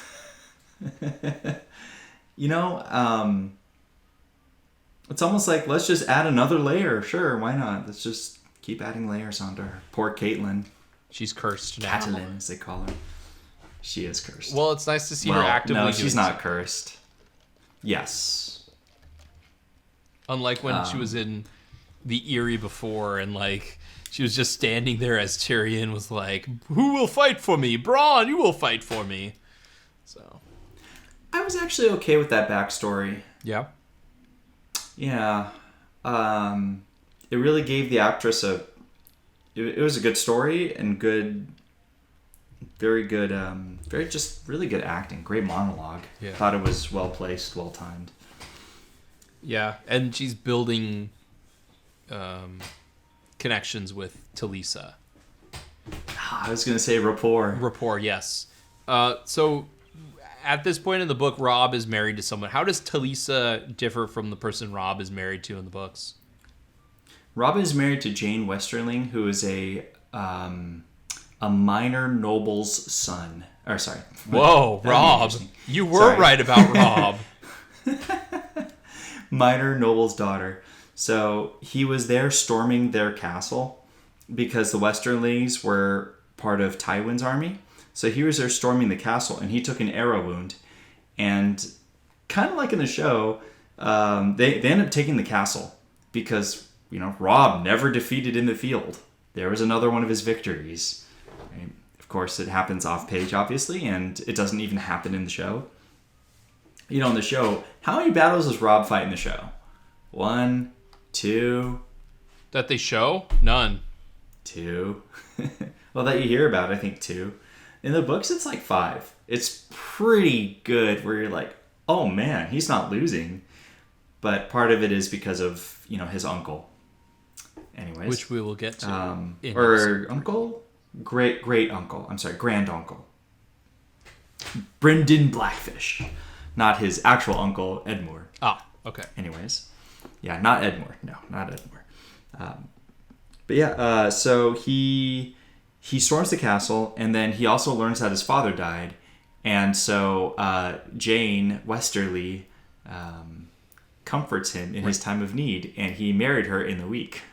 Because he didn't want to leave her. She comforted him. Right. Right. So he brought her back with him. And Caitlyn's like, oh, you can't do that. You were promised to one of Lord Frey's daughters, and this is like such a big slap to the face. That's pretty much the extent of that. So she's not a developed character at all? Not at all. Okay. Which is going to make it real bad in a couple episodes. We're going to feel really bad, right? We're just going to feel even more devastated and even more tears. It's bad. I'm so surprised. It's so bad. I'm very, I know the major deaths. I know 2 of the major deaths. I guess 3 now of the major deaths from the Red Wedding. Lucas and I talked about this a little bit before. I think last time we recorded about how you were completely devastated by the Red Wedding, and that was the catalyst that made the showrunners want to do the show. It was like, ooh, all of these people die. That sounds appealing. Let's kill people. And you were... I don't think they saw it that way. No, I know. I think it was more like, oh my god, I can't believe anyone had the stones to do something this nuts. I'm very nervous because if it's based off of what we've talked about, the major character that dies in the Red Wedding that I'm thinking about, it seems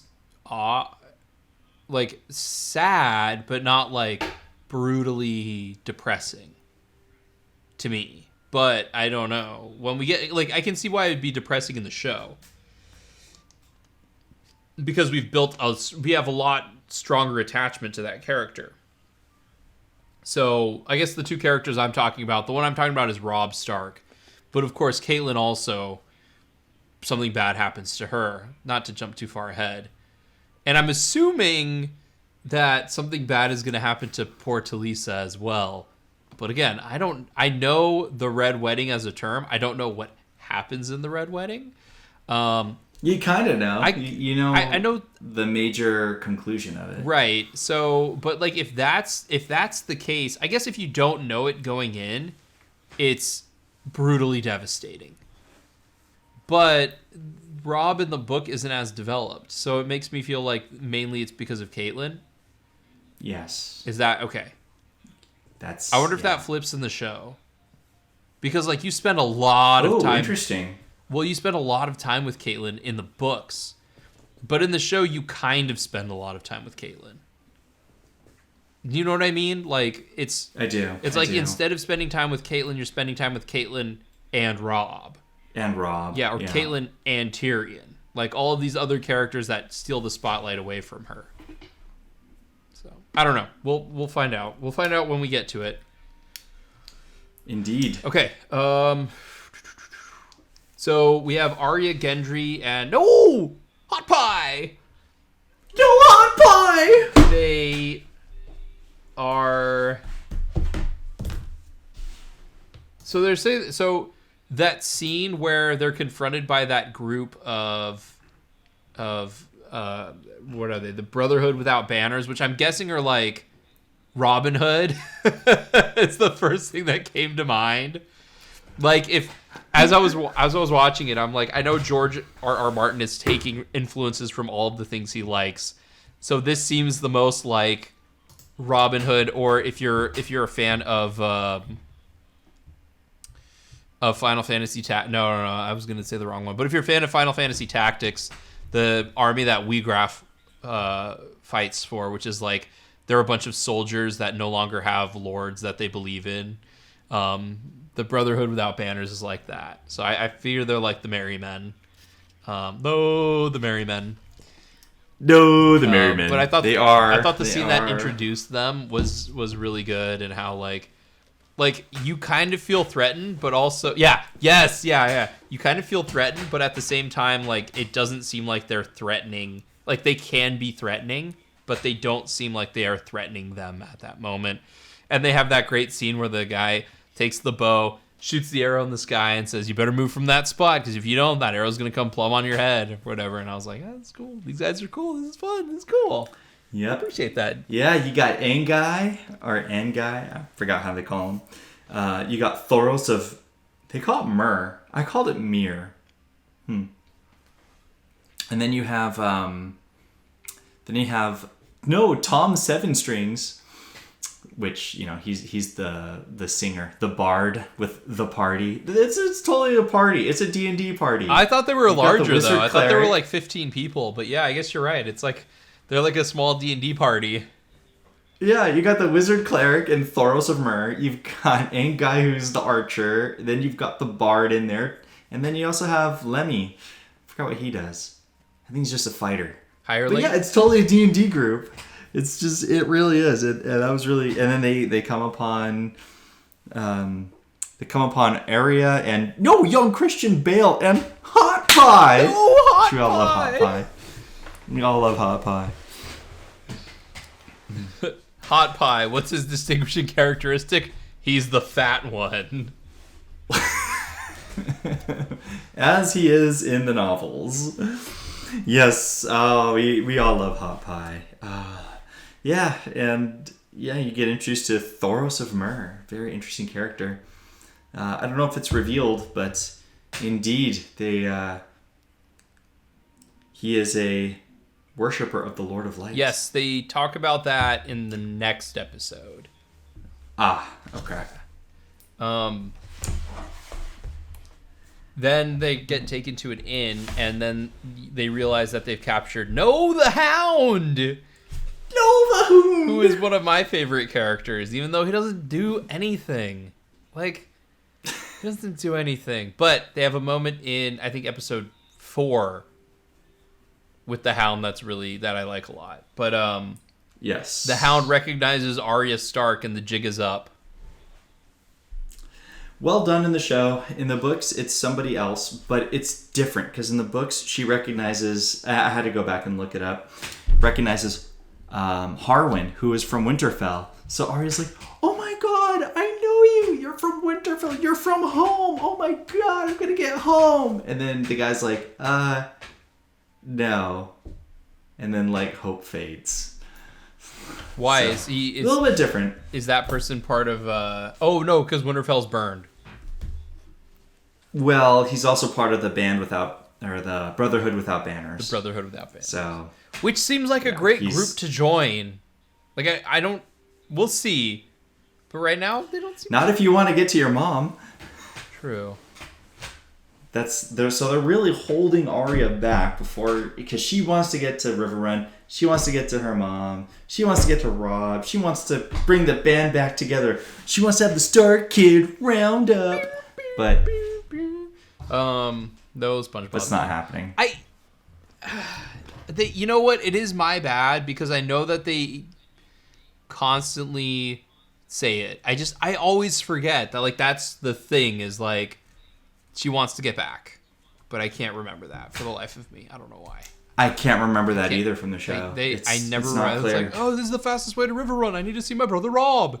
They mention it once, and then I'm like, but hang out with the Bannerhood, the Brotherhood without banners. Like, they seem cool. They seem nice. They've got food. No hot pie. No hot pie. Anything else? Anything else you want to say about that before we move on? Just real quick, we talk about agency of characters, and Arya's character in the books is running away. She runs away, she gets captured, and so then they make it worse for her, so that way she can't run away, and then so she stops. But that's, a moment in the books where she has agency, she has a decision to make. Is she just going to go along with the Brotherhood of Banners, or is she going to try to get away on her own? And the whole time she's thinking, I could just do it so much better if I was on my own without Hot Pie or Gendry. I could get there. I could definitely do it. Well, we will never know. That is not established very well in the show. No, not at all. So I don't know if they're... Is it too minor of a character thing for her? Or is it... You know what I mean? Like, it's just... A little bit goes a long way. So all you have to do is you frame the scenes. It's like Arya's out ahead of them. She turns around. Will you two catch up? If we don't leave soon, hold on. Hot Pie needs to catch his breath. Show her frustrated. And then Gendry, is like, Arya, we need to move carefully or else we're, and he's like pointing his sword, we got to move carefully. No. She keeps running forward. Arya, slow down a little bit, and it takes pretty much the same amount of time. I don't know. They probably had that in the episode because I think they had like a Socratic debate about it, about like what they should do. But I think if you like a little bit of work in the beginning has a lot of returns later on. So that was my last thought on that. But you hit it on the head. Like, it could have been possible, but... And it doesn't... When I'm reading and I watch the show, I'm like, why did they make these choices? And they might have really, really good reasons. Well, it's like, let's go Beyond the Wall next, if you're okay with that. Okay. Yeah. Because... Yeah, I'm good moving on. That's one of the things is like, I don't have a sense of how far from the wall they are. So all of this stuff with like they have to meet back up at whatever that dude's name is, Castor. No, Castor's Keep. Like that doesn't make sense to me. I was like, why are we going back here? Like why are we following this trek of Sam? Like the thing in this episode was like Sam like falls from exhaustion. Jeor orders one of the dudes to ensure that he makes it back to the wall. And I guess that's the person who, I guess Rast is what they say here. I guess he's the one who ends up doing something to Jeor in episode 4. It's the one. Yeah, he's the one. Okay, so I guess they set that up. And we talk a lot about like, well, why don't they set this up in the episode? Like, why don't they set this up in one episode and then pay it off in another one? Well, that's one of the cases. Like, it answered one of my major questions as well. But anyway, like I was wondering, like, what is the point of like following Sam? Like, what are they doing? Why are they doing it this way? And it's just, again, it's an incremental step forward, and it's almost like, well, why even put it in this episode? Like, why not just save it for another episode? Agreed. What we saw in Blackwater, what's interesting about Blackwater was that the way the episode was written is that it followed a few characters and had a lot of other characters around them doing things, but it really followed a few characters. And I felt like when I watched Blackwater, the characters that they followed, it wasn't for just a minute or two and then let's jump to another story. It really felt like they were developing that story for like 5, 6, 7 minutes, and they cut to something else and they go back to that story again instead of just hopping story to story. And yeah, I think they could have moved this one to a later episode. They could just do Sam's story for a good 15 minutes of an episode. You wonder about it because does it happen chronologically? When you're doing a television show, you and I talked about this, the Beauty and the Beast problem for the Disney animated cartoon version, where the timing's all thrown off. How long does that movie take place? Like, what's the time frame of the movie, and what's the chronological order of it? And sometimes I feel like the showrunners are just trying to get everything in the chronological order. But when you're trying to tell a story, do you have to do a chronological order? Ooh, got you with a good question.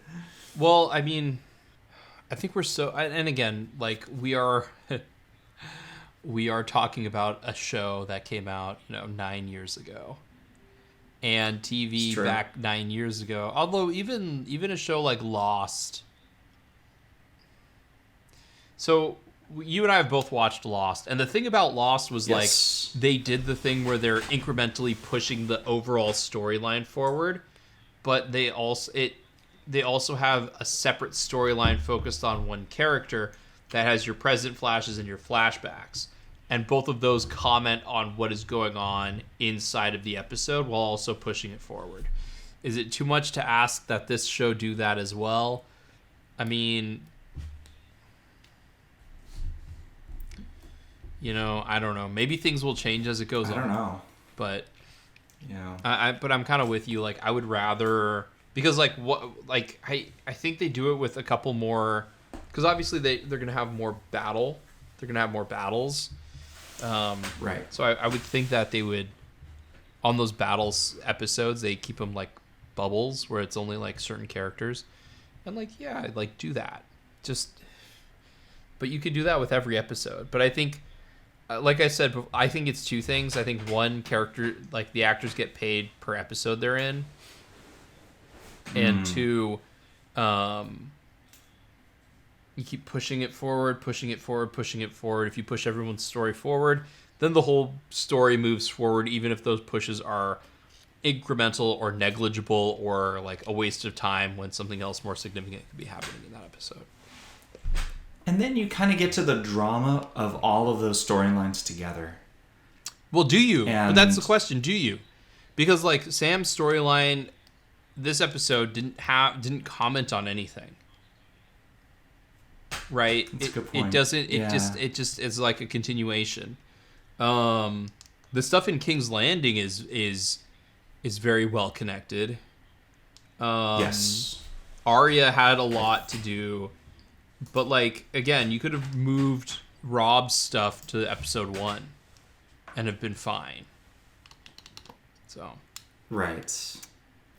The only other thing I have to say about Beyond the Wall that's, like, significant is you were talking about wargs before, and it seems like the showrunners also figured it's time to bring them in, because this episode was all about explaining the wargs. It was. So, by the way, you might not have recognized him, but the guy, Oral, the guy who gets to see through the eagle's eyes, or the hawk's eyes, or whatever animal it was, he is in Pirates of the Caribbean. He is the guy with the wooden eye. Wouldn't have recognized him.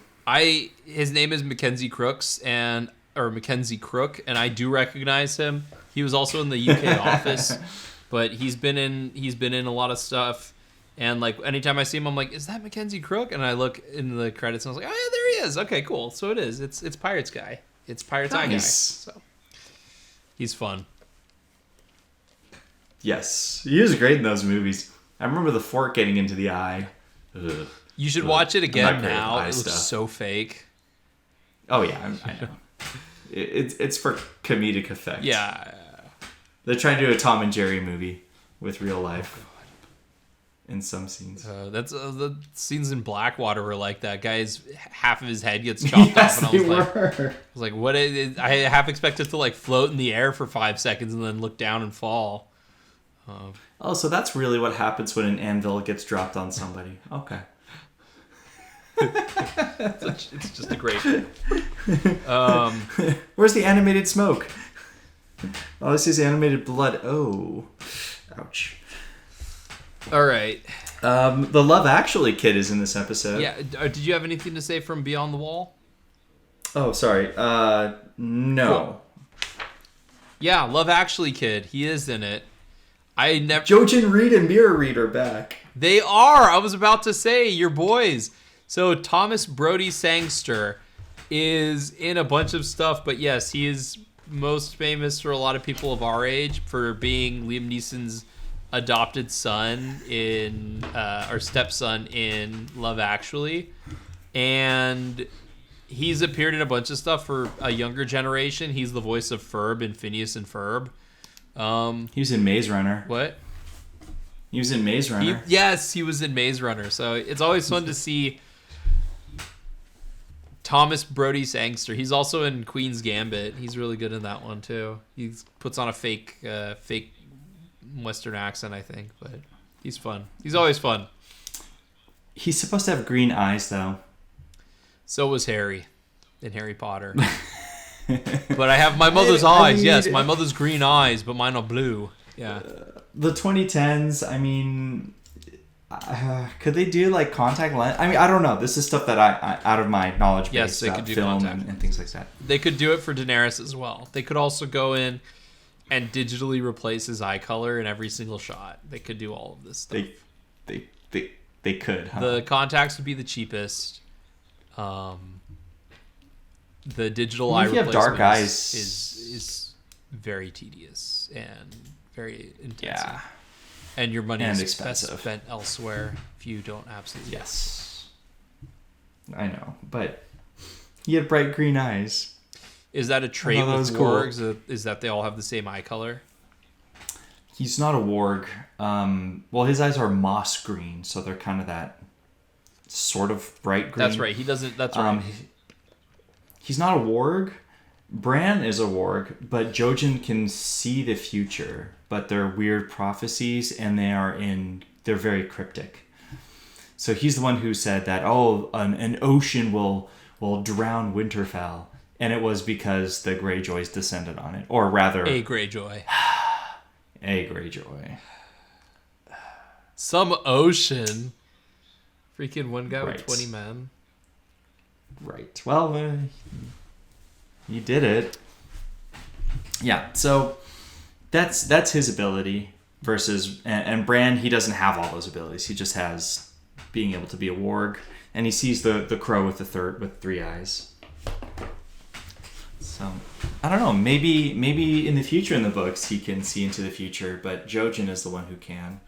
And in the books, Bran and Mira have a little flirting going on between two kids. It's really kind of fun. Except in this, Mira's like 20 and Bran is like 10. The actors. It's different now. I just that's as the show's going on, I'm looking at it going like it's just different, and it's. But here's where it gets tough because the books are supposed to be so realistic. And then you're thinking like, oh, so realistic. There's dragons and magic. It's not realistic at all. It's like, well, imagine a world that is realistic with those things in it. Right. Okay. Yeah, I mean, like, it. Yeah, Okay. it's... Yeah. Go... Yeah. That's my point. Imagine that it wasn't it. What would it be like? That's what it is. Stay consistent. Right. So, obviously, the books are diverging from the show, especially later on. And this is where you and I are going to have some really interesting discussions about to see if they are being consistent and realistic in the world. Yeah, those were pretty much my thoughts on that. Yeah. So, let's go to... Is that everything? No. Theon Greyjoy is captured. Despite answering all questions truthfully, he has continued to be tortured. A young man who claims to be sent by Yara promises to aid Theon. Right. Okay, Ramsay. What are you talking about? This is a young man. A young man, right. I know. He's on that weird, like, cross-like thing. So, wait. So... The flayed man. Wait, so you're saying that the guy who helped him is Ramsay? You think it is? I think it is. Yeah, I mean, it is. I'm gonna just spoil it for you. It is. So, do you think this is them walking back what they should have done in season 2? Oh. Because that's like your whole thing. So, for listeners out there, when Lucas and I were talking before this, Lucas was like, yeah, the whole thing with like letting him escape just to be recaptured. So I didn't want to spoil it, but Lucas guessed it, so I'm just going to give it to him. This is, to me, like, is this them trying to make up for what they messed up on in season 2 was going to be my question to you about it, because like in season 2, it was Ramsey disguised as the servant Reek, who tricked Theon into doing all of these things that ultimately led to disaster for Theon. And now is this the showrunners trying to make up for the fact that they should have done this earlier? Maybe. I also think that they were... Okay. So Theon doesn't show up in Storm of Swords. Right. But I guess they wanted to hold on to the actor. So they're like, well, what clever thing can we do for the actor? Oh, I know. Let's make him escape to get recaptured again. I know I'm skipping ahead. It's okay. It's what episode 4. I mean, I think it has an effect. I'm shaking my head so hard here. I think it has an effect of like the psychological like it's going to have a psychological effect on Theon. Oh, you're free. Oh, wait. Look, there it is. Bam. Yeah, it was a weird it was a weird what Lindsay Ellis would call a plot cul-de-sac, where it's like it literally just goes nowhere. It just goes, woo, we're going to go around the cul-de-sac. I don't know if it's an accurate use of that term, but yeah, it was the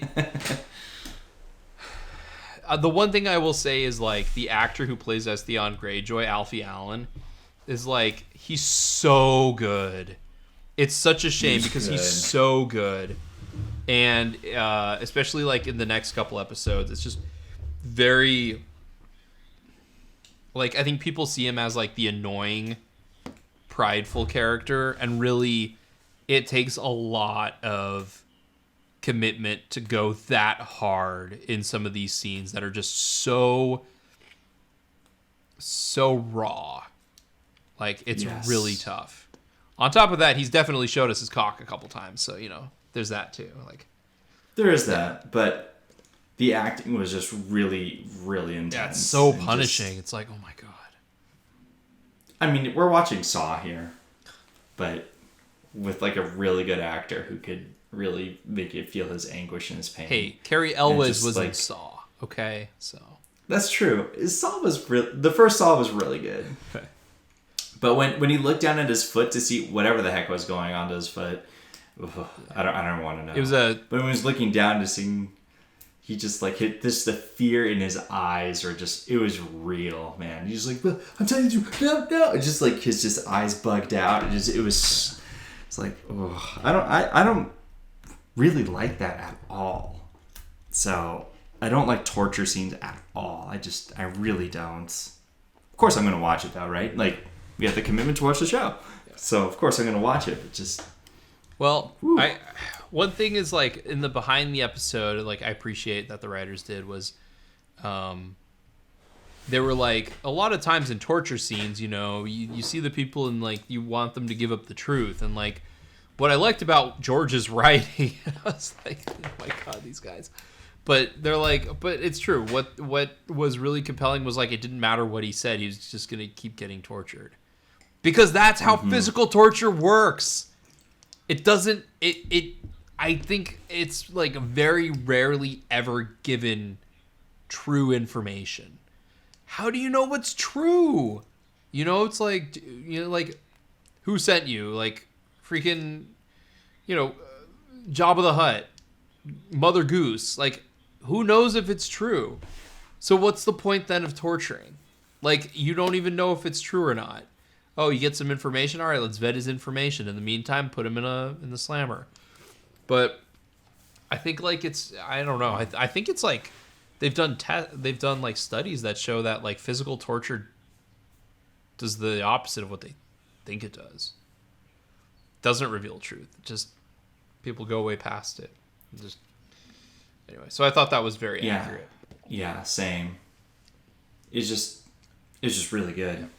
I didn't that thought actually never crept into my mind. So that was a very interesting turn that you did, and also what the showrunners talked about too. I'm trying to think of what else they said, because I feel like they said something and I was just like, oh god. But I think I should have written it down if I did. Nope, I didn't. So, do you have anything else to say about this episode? I do not. I do think that Vanessa Taylor's probably my favorite writer of the series, but and I really enjoyed watching this episode. Yeah, and we can move on. All right, Walk of Punishment. Ooh. This is an interesting turn because this episode, it says it was only directed by David Benioff, but it was actually directed by both David Benioff and D.B. Weiss. So it's and actually I do want to take the lead on this one for a little bit. This episode was the first one where they both wrote and directed. It's the first episode they directed. They also had the luxury of being able to write it. So in the theoretical world where they had complete control over their show, this is what they would want to do with it. And the first thing I'll say is apparently what they wanted to do was turn it into a really strange comedy. Because the episode... do you remember how this episode begins? Yes, I do. How does it was very meaningful to me. It was very what? It was very meaningful to me. Okay. And very true to the books. Very true to the books. But it was set up in the books ahead of time. Because you knew the characters. Right. Like you knew... Okay, so to set the stage, Caitlin and Edmure's father, Hoster, I don't know how to pronounce it. Hoster Tully is on the ship. And there's a bunch of straw around it. And he's being pushed out onto the river. Because they're in River Run. And the ceremony is that you have a lit arrow, lit by fire. And it's shot... And it's supposed to hit the boat and burn the body as it's drifting downstream. So Edmure shoots 3 arrows, misses, and right before it's out of range, the uncle comes in, Uncle Brynden, who's Uncle Brynden Blackfish, whom Caitlin actually first met at the Vale of Arryn when she was taking Tyrion there. Brynden went back with her. Anyways. So there's actually some really bad blood between Brynden and Hoster. Really bad blood. But yeah, Edmure kept missing, so Brynden took the shot, did it on the first try, right when it was barely out of range, and just kind of sets up the character. So the show sets up the character of Edmure in this way, right? In a comedy sketch. It's a comedy sketch. Don't tell me it's not. I know it's actually like. It's an incredibly effective way of establishing the characters. It's all done visually, so it takes advantage of the visual medium. The way that they set it up was done it starts off in one really long continuous take. And actually, like, when writers finally get a chance to direct, they will either go and push further into the show don't tell, or they will do a very generic and bland job. So I will credit David Benioff and D.B. Weiss. I really think they are good directors, especially for this episode. They did a great job. But it opens with a comedy sketch. And it establishes the character, and then it goes into a talking segment where it establishes their relationship even more. And it talks about what you said. Like, Robb would have won the war if Edmure did not attack. But Edmure is stupid, and he attacked. And it just reinforces what we saw at the beginning of the episode. Luckily, that actor, Tobias Menzies, will go on to play Prince Philip in The Crown seasons 3 and 4. He's a great actor. He was Brutus in Rome. He's a great actor. I love seeing him in anything. So even in this, even if his character's awful, it's like, at least I got to see him. Wow, they're really going back to the well for Rome. Which is good because Rome had a stacked cast. It makes sense. There's actually I know there's at least a handful more people who are in Rome that come back for this show. So they do that. Then the next scene I remember them.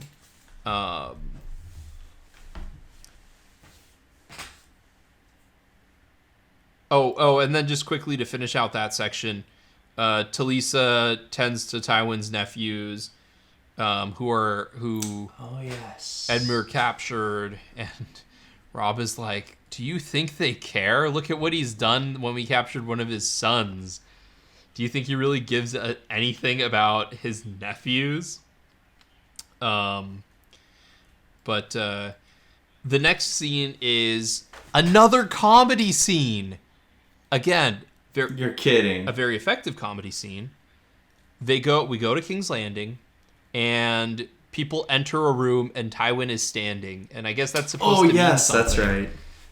I don't know why, but then they all just pause there, and it didn't occur to me until later, like, oh, Tywin bought a new table for everyone.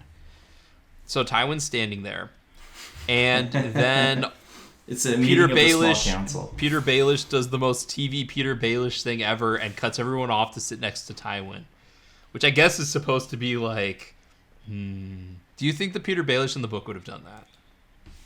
No. Yeah. So, fucking, I don't know why. Like, Peter Baelish is just like so. I feel like every single choice they make for this character is just like bad.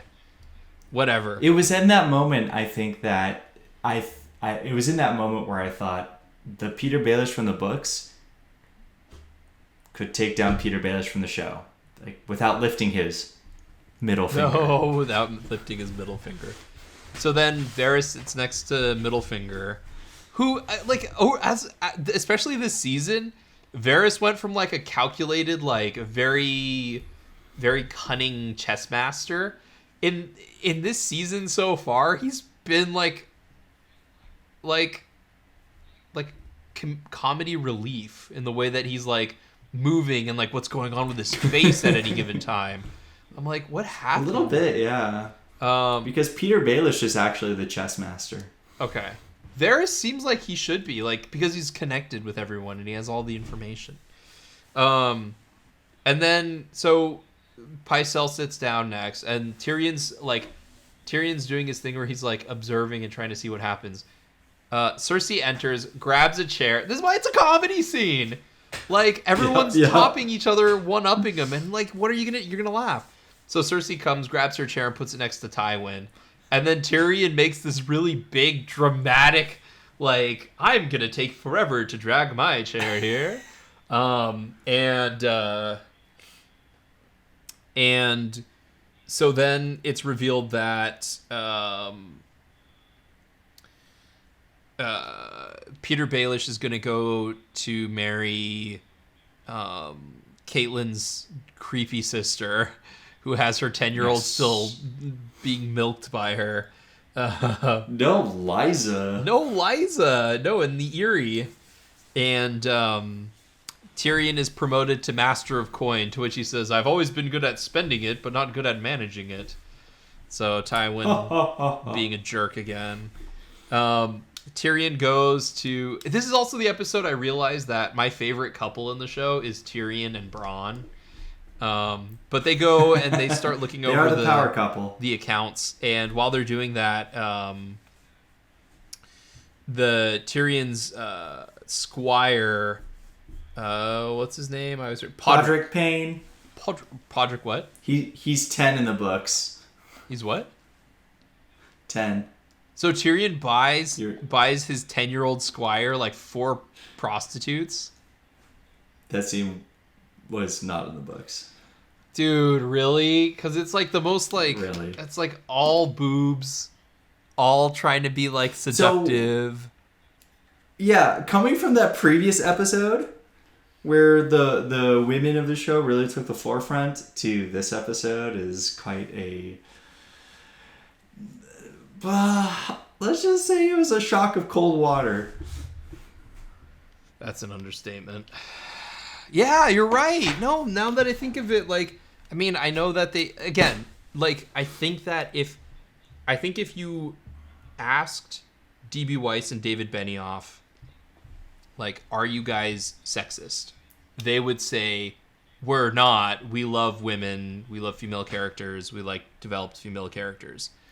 But if you presented evidence to them of their, I'm going to say it's unconscious sexism, they would be like, oh, we could have done better. Why didn't anyone call on us? And again, I know 9 years removed. This was 2013. It's the show that was known for Yes. for like crazy violence, crazy sex, crazy politics. But man, there are certain episodes where it's really clear, and there are other episodes where it's like, you guys really don't need to do this, but you choose to anyway. And I think they end up getting called out. And then the comedy sketch continues. I think Emilia Clarke basically calls them out, where she's like, I would like to see more male ass in the show. I think there's enough female boobies. So, Wow. Dissent on the set. I mean, yeah, I think also, like, a lot of people are like, man, Emilia Clarke's really naked in this show a lot. And, like, she is kind of. It happens. Well, for the first season. In the first season, it's like beginning. maybe like 4 episodes. But I feel like a lot of people think that it's many? I don't think so. I thought it was just 1. It's at least 2. Oh yeah, it's at least 2, yeah. But I think it's probably closer to like, I think it's like 4 episodes. But like again, that doesn't happen as much as it goes, and it's a natural progression of a lot of shows where it's like to reel the people in early, we're gonna sell it on sex and we're gonna sell it on violence, right? And then scale that back because it's not necessary. The actors, like when they're first hired, they're just happy for a job, so we can get them to do everything. But then as it goes on longer and longer, they want to do it less and less, which they shouldn't have to be put in that position where they're just happy and they'll do whatever you want to do. So, yeah. Anyway, yeah. What's his name? Yeah. So Podrick gets. Can we finish that comedy sketch then? The part at the end where they're like, "Oh, he brought back all the gold," and then it ends in. Well, even when they're leaving, there's like they say something.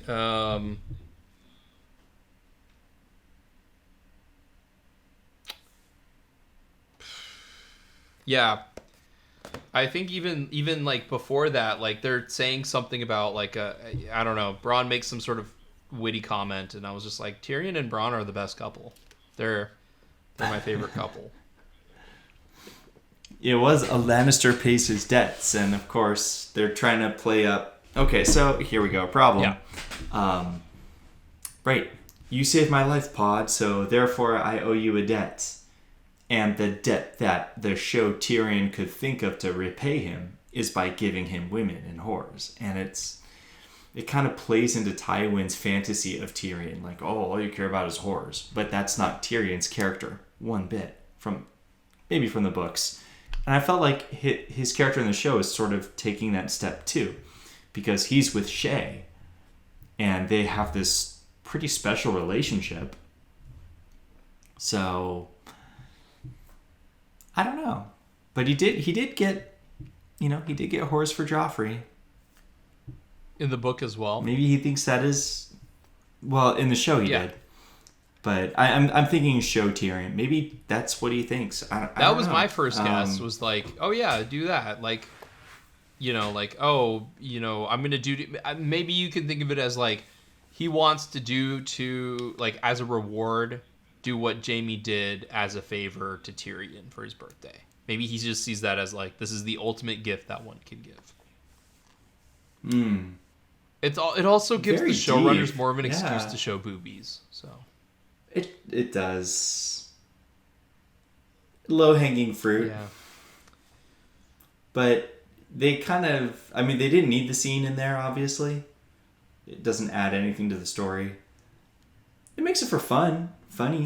I'm sure there are a lot of people that were like, yeah, Pod. Yeah, I mean, like there was. I'm sure there was a little bit of that, but I think I even turned to Aaliyah, and I was just like, why?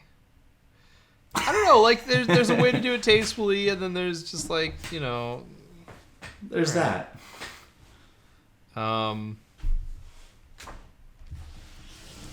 So also it's revealed that Baelish borrowed millions in gold from the Lannisters and tens of millions from the Iron Banks of Bravos, which I feel like we should know where that is, but I always forget. I just know it's bad because Tyrion said it was bad.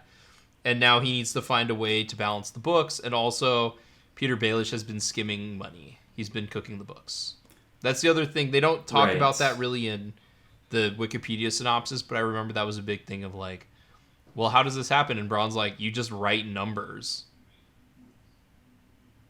Yeah, that's...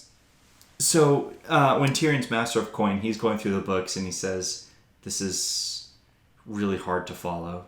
Like, really hard to figure out. And, Tyrion is very smart and he can't figure out what Baelish was doing. And everybody says, like, you can borrow coin, but to create it out of thin air, that's something else. And that's what Middlefinger was doing. He was creating money out of thin air. So he was cooking the books. He's really good. Yeah. But really, really well. Like 19 intelligence on a D&D scale of cooking the books. Where you can't figure out how he did it, where any of it went, or how did it even begin. You just can't figure it out. And what's cool is back then, they didn't have spreadsheets to, they didn't have computer programs to log it in, and you could date and you could look at the metadata to figure out, okay, when was this file accessed? It was all scrolling parchment and quill pen. You could alter that like easily. So yeah. Can I tell you one of my pet peeves? Like, it's a really weird pet peeve of the show. Do it. And it's not like anything they could get around, and it doesn't really make any sense for me to be peeved about this at all. Why do they write in English? So the viewer can read? Right, I know it's one of those concessions they make because it's a television show and it's for the viewer and everything like that. But it just bugs me. Like it should bug me in Lord of the Rings, but they put like weird dots over the A's, so it's fine. But like I don't know why in this show when I saw Tywin writing a letter in English, I was like, why? Why isn't he writing it in some sort of like different alphabet? Like why is common spoken as English and written as English? I don't know why. I don't know why it bugged me. Like I said, it's a weird pet peeve. But you're talking about the spreadsheets and everything written out, and I'm like, yeah, why is it like this? Why are things done the way they're done? 'Cause that's the way they've always been done, and we're gonna keep doing it that way.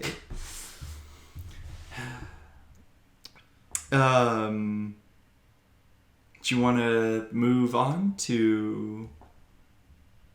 Let's do Daenerys's first. Okay. Because for some reason they couldn't put Daenerys's, I guess she didn't have anything in the previous episode. For some reason they had to wait to resolve this issue a full episode. She meets with someone who is very insulting to her, but there's a slave that's interpreting all of the information to her. She meets with someone who is willing to sell his slave army to her if she has enough coin. She has, 8,000 men? I thought... No, the Unsullied. Where a guy peels off part of his armor and allows his nipple to be cut off. And it just, I don't know why. But, for some reason, it just makes my skin crawl. And, I have to protect my chest now. Because I'm afraid of my nipple being cut off.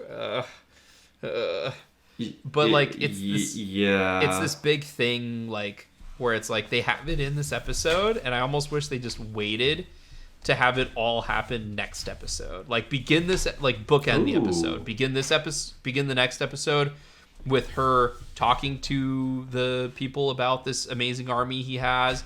End the episode with what happens at the end of that episode anyway. I actually surprise. No, I think that's a good idea. Because it feels like an incremental push forward, and it's it's fine. obviously it's not a bad thing, but I was watching it and Aaliyah looked over at my screen and she's like, "Oh yeah, I love all of this stuff with Danny," and I knew what was gonna happen. And then you knew what was going to happen, but they had to stretch it out longer than I think necessary. And you can tell me if it was done over multiple chapters in the books, but it feels like something you would have wanted to start and resolve. You wouldn't have wanted to like let it sit there. Or I guess if you're introducing it for the first time, then that's okay. But I feel like there should have been more to it than just like, we're going to introduce this concept. Then they're going to have a debate over what they should do, and she's going to promise to give the biggest dragon for it. It takes place over a couple of chapters, I think 2. This section of Daenerys' story, but they left one thing out. So the Unsullied are given a little puppy, and then they have to kill it. 1 in 3 make it to become an Unsullied, and then they get cut, root and stem. Yeah, they decide not to go into that detail in the show. Yeah, but I forget if they talk about this. I have to rewatch it, but they drink this potion for a really long time that dulls all their senses and stuff, so that way that they won't feel pain. They didn't go into that. Or if they did, they mentioned it briefly. It's not like they're people, and then they get cut and like, oh, pain does... Yes, it hurts, but we're mentally over it. No, they drink this liquid that dulls it, so that way it doesn't matter. They can stand for 24 hours. They're just kind of a blind army. But I actually, when I read it, I was thinking after that chapter when they were introduced, it's like, oh man, let me see, let me think about what's gonna happen here. I think this is what's gonna happen, especially when she went back and said like, I will give you one of my dragons. It's like, and right there, yeah, it was B-Dog who actually spoke up. Jorah was back, and then they talked about it later, and that was very, very accurate, very close to the books. One thing that they didn't do yet, but they have to do it later, is that Jorah actually kisses Daenerys. It's going to happen. But it happens it would be episode 1 of this season. So, when it does occur, I'd like to get your take on it to see how you felt about it, having it later on versus earlier in the season. Okay, I guess it depends on how it happens. Yeah, right, because that's a good point. Because like theoretically, if you have it before, I don't know. It depends on the context of it. I mean, it's just gonna be bad no matter what. Because it's what, like a 50-year-old, like I guess he's like 42. Kissing like a 14-year-old is just like, yeah, it's not great. She of course thinks about it a lot, right? In the books, you're in her head, so you're thinking what she's thinking the whole time, and yeah, it's just it's kind of interesting there. Like I don't know. I'm like I said, in some regards, I also feel like they're gonna, like possibly blunt some of the edges. Oh, of course. Yeah, like they already have in some regard with like Tyrion and his backstory of love, where it's like, my father had the whole, like, gave everyone one silver piece, and then you're like, yeah, and then after that, you know, the father gave Tyrion 2 silver pieces because he's a Lannister and he's worth more or whatever. So I feel like some of that stuff gets blunted. I don't know if that's gonna get blunted at all, but I will say that Emilia Clarke is like really good. She's like, because she's able to turn on sort of like that, like the devil look, or like the stern, firm commander look. Like, so I was wondering if she could understand what the guy was saying, and they didn't establish that they're speaking Valyrian, which is like, no, I guess not a huge deal. Did I tell you my theory about Valyrian steel and Damascus steel? Did we talk about that? No. Oh, No. I figure that Valerian steel is basically just like Damascus steel. Like, that's the equivalent. Anyway. What is Damascus steel? Is it just like a certain kind of steel? Yeah. Or Like, swords were made out of Damascus steel, and it was seen to be, like, stronger than regular steel. So I was wondering if that was the case here. But, yeah, I didn't know that they were speaking Valyrian. I was wondering, like, because I had a feeling she was going to purchase the slave and then see if she could get the slave to tell her what the guy was saying, like, verbatim. Because obviously the guy doesn't speak, for lack of a better term, English. right. So, the common tongue, which is English. But yeah, that's Miss Sandy is the yeah, is the slave girl. So. She's 10 in the books. What? She's 10. Oh my god.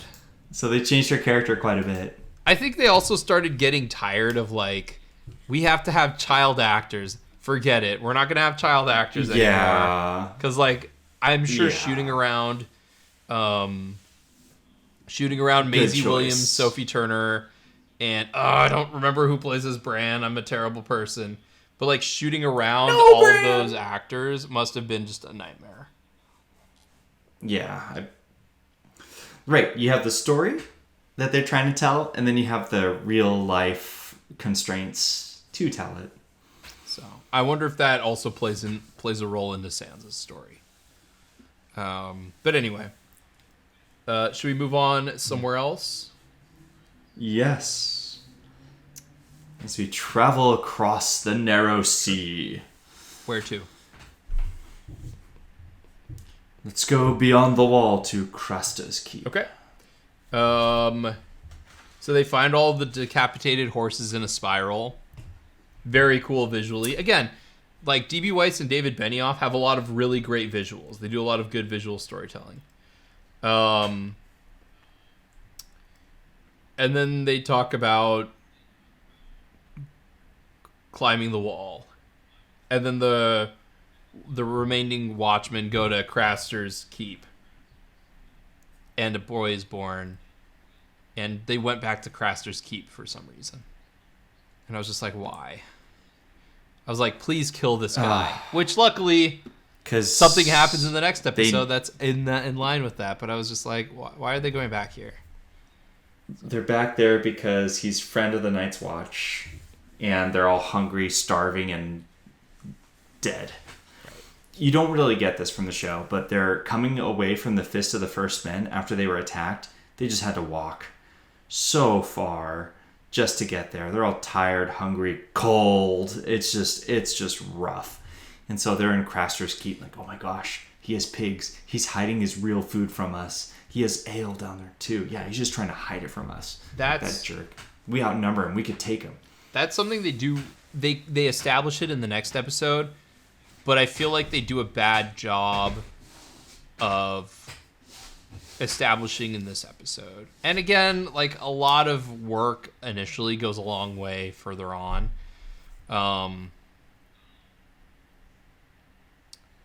But yeah, I don't know, like, I think that the things that happen in the next episode, they should have established better in this episode and the previous episode, that morale is significantly dropping. Especially, like, we're watching it with a delay. Yes. And I feel like they need to do a better job of establishing these things are happening. Because, again, it's probably just a me problem where I was like, why are they at Craster's Keep again? Why are we here? So, anyway. I think it's a me thing. This is something that I think is very... sort of the challenge of the show and the books, obviously, when he was writing it. You've got so many storylines, so many different plot threads flowing through the whole thing, and something happens in each of them. And this is where I think that, I'm sure they went through this discussion. They could have kept all the wall, Crasters, everything that happens in this, because it does happen in one chapter. one Sam chapter, this happens. And I feel like this would have been a great way to bookend it. You know, they get to crash just at the beginning, and at the end, the exciting thing that happens in the next episode. And then in the following episode, then you can have Daenerys at the beginning, getting introduced to the Unsullied, and at the end, getting the Unsullied. I feel like they could have put them both in one episode and deleted the things from the other ones to keep it a nice, continuous thing at the end where you're like, oh, that feels great, instead of splitting it up into 2 episodes. I'm sure they had those discussions. They had to have. But I don't know if they did, though. Because, again, this is the episode that is written and directed by the show's creators. This is what they deem... This is their vision. Like, as close as they can get to showing their vision. And, again, it's tough because you would have had to do a lot of work beforehand. You would have had to establish the Tully family, right? You had to establish, like, you'd have to find a place to show Jaime losing his hand, right? Now you could do it where you still have that as the end. Okay, again, remind me about the song at the end when I talk about this being a really weird comedy thing. Yes. That bugged me too. We'll get to that. But I agree with you. You could have had it bookended. I think it just, like, the problem with doing that too often is that then you have to do it, like, that becomes the show formula, which I'm okay with. It's a good formula. It works. It tells a story.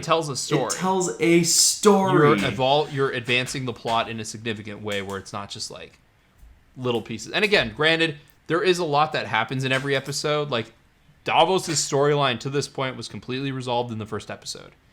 So, I got another one for you. Have stories with similar themes run throughout, in the episode. Yes. So, you know, what are the themes of Daenerys' story of, like, getting the Unsullied and then taking over them versus maybe, I don't know, Sansa and the Tyrells or something. Like, that's, unlikely allies kind of that's thing. That's why I think the second episode worked really well, is because it felt like the theme was like, this is going to sound terrible. I was going to say the theme was girl power, but what I really mean to say is the theme was, like, female perspective in this world. Or at least women driving the plot, their respective plots forward. And you can't do that every time. In fact, you shouldn't really, like, that's such a general connect the dots. But that's one of the things I liked about it. Do you have anything else to say about Beyond the Wall?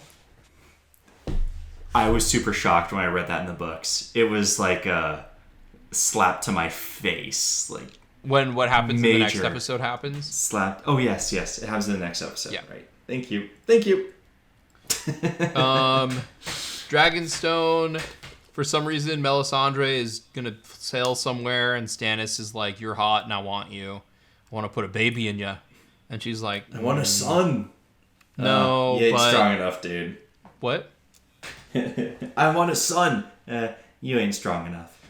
She says the magic requires a king's blood, and it must be acquired from others who share Stannis' blood.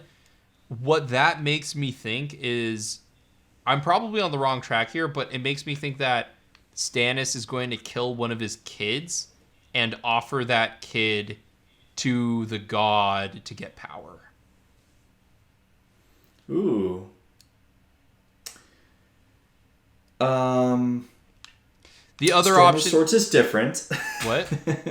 Storm of Swords is different. I was going to say the other thing that I would think of is, like, she's going to go and try and find, like one of Robert's bastards and have her way with him. That's more like in line of the books. So is it going to be Gendry? No. Okay. I think I talked about last time how actually there wasn't one shadow spawn, there were 2. That's right. And the second one was in Storm's End. And the reason why he had to get Storm's End was because there was one of Robert's bastards there, Edric Storm. And that's who they were going to sacrifice to the Lord of Light. Davos was there because he saw how wrong this was to get Edric Storm out of there. And Edric Storm and Stannis' daughter, whom you don't know he has a daughter, Shireen, they end up becoming really good friends, and they have to shuttle her out. They have to shuttle him out before he could say goodbye. And it was really quite sad. Even though you don't really know these characters that well. It's just like, oh man, it's kind of tough. Because she was going to burn him. So I don't know where they're taking this story. It's definitely diverging from the books. Okay. At this point.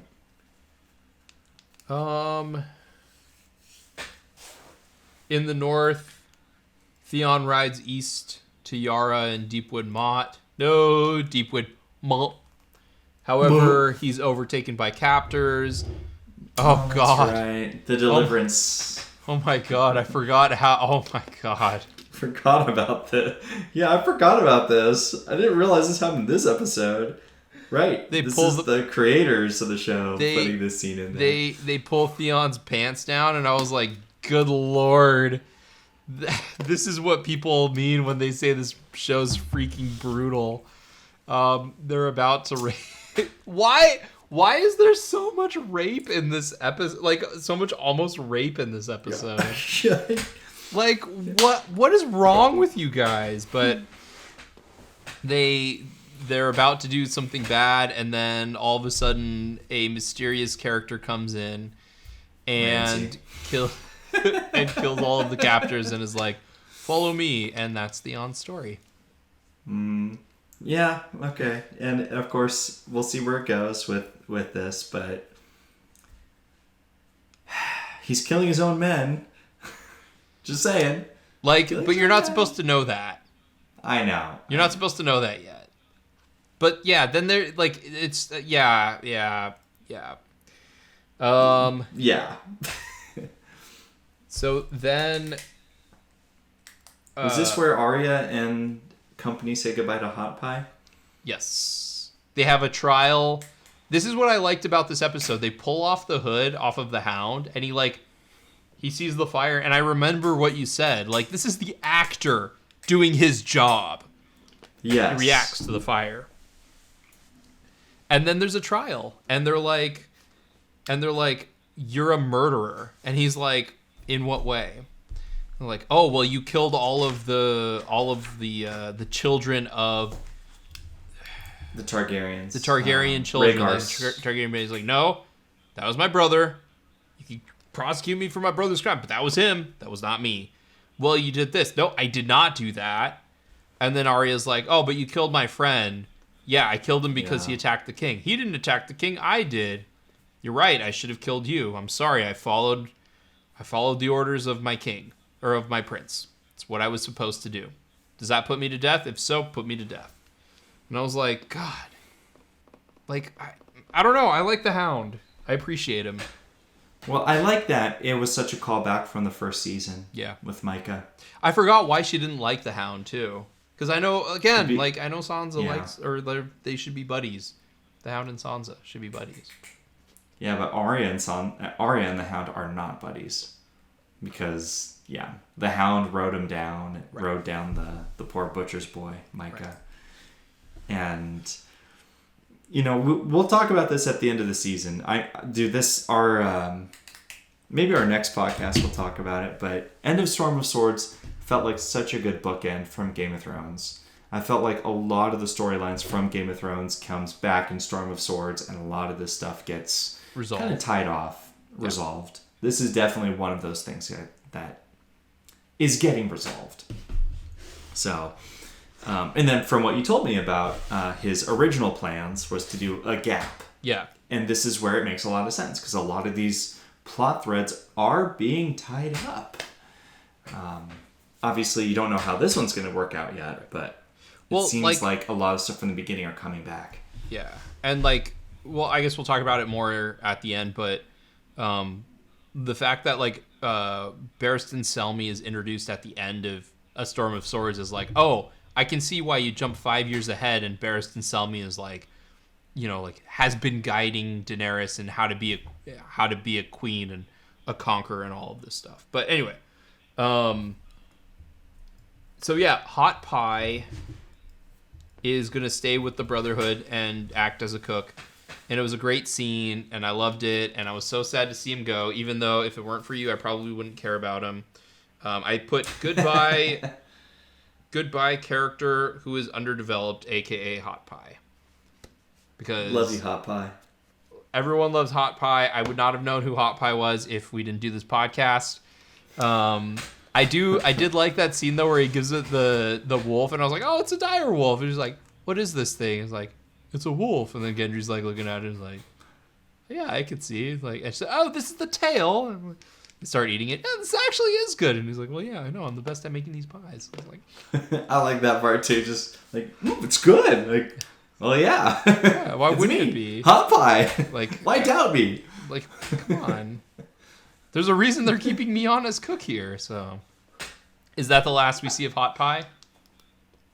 It's the last I've seen of him. So he's still alive. So, like, I can see why the books might be kind of like a pain for people, because, like, we talk a lot about how the show moves incrementally. I feel like, in a way, the book also does. Like, if we look back at all of the events, we're like, wow, a lot happened in this book. But if we look back at the show, like, wow, we've been with Hot Pie since, like, the end of season 1. We're saying goodbye to him, but really what happened? They were captured, and then they were on the run for a little bit, and then they were captured again, and now he's a cook. There's a little bit more camaraderie in the books. Yeah, I can see I can see that, but because he would make appearances in Harrenhal and, you know, things like that. That's true. Arya would be keeping in touch with young Christian Bale and Hot Pie throughout their entire stay there. Yeah. One of the complaints about the Deathly Hallows, Book 7 of Harry Potter, is that it felt like it was just camping. And when you're reading these books, I can see a lot of people feel like they're just camping. They're just traveling. They're just moving along through. Obviously, when they do, they have these thoughts and they're putting pieces together, and then stuff happens, and you know, sometimes there's a running theme in it. Yeah. But yeah, I can think, see why for a television show it might not be as exciting. I think, like, just quickly on Harry Potter 7, because I'm going through the books now and I'm almost on Harry Potter 7. It's easy to forget that the first third of the book, or the first quarter of the book, takes place with them, like, doing stuff at Grimmauld Place. And then they go camping. And then they figure out a plan, and then they go to Hogwarts. So it's actually I love paced. Book 7. What are the reasons why you and I read it so fast? Like, it took me a while the first time, but the second time I went right through it, is because it's paced really well. That second book. Yeah. So. I destroyed that book. I thought Book 7 of Harry Potter was the very best one.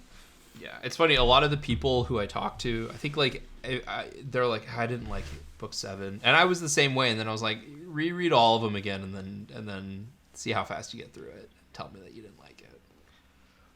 Yeah, I know it's controversial. I'm a lover of fantasy. It's a little controversial to still like Harry Potter, but I still like it, even though it's got problems.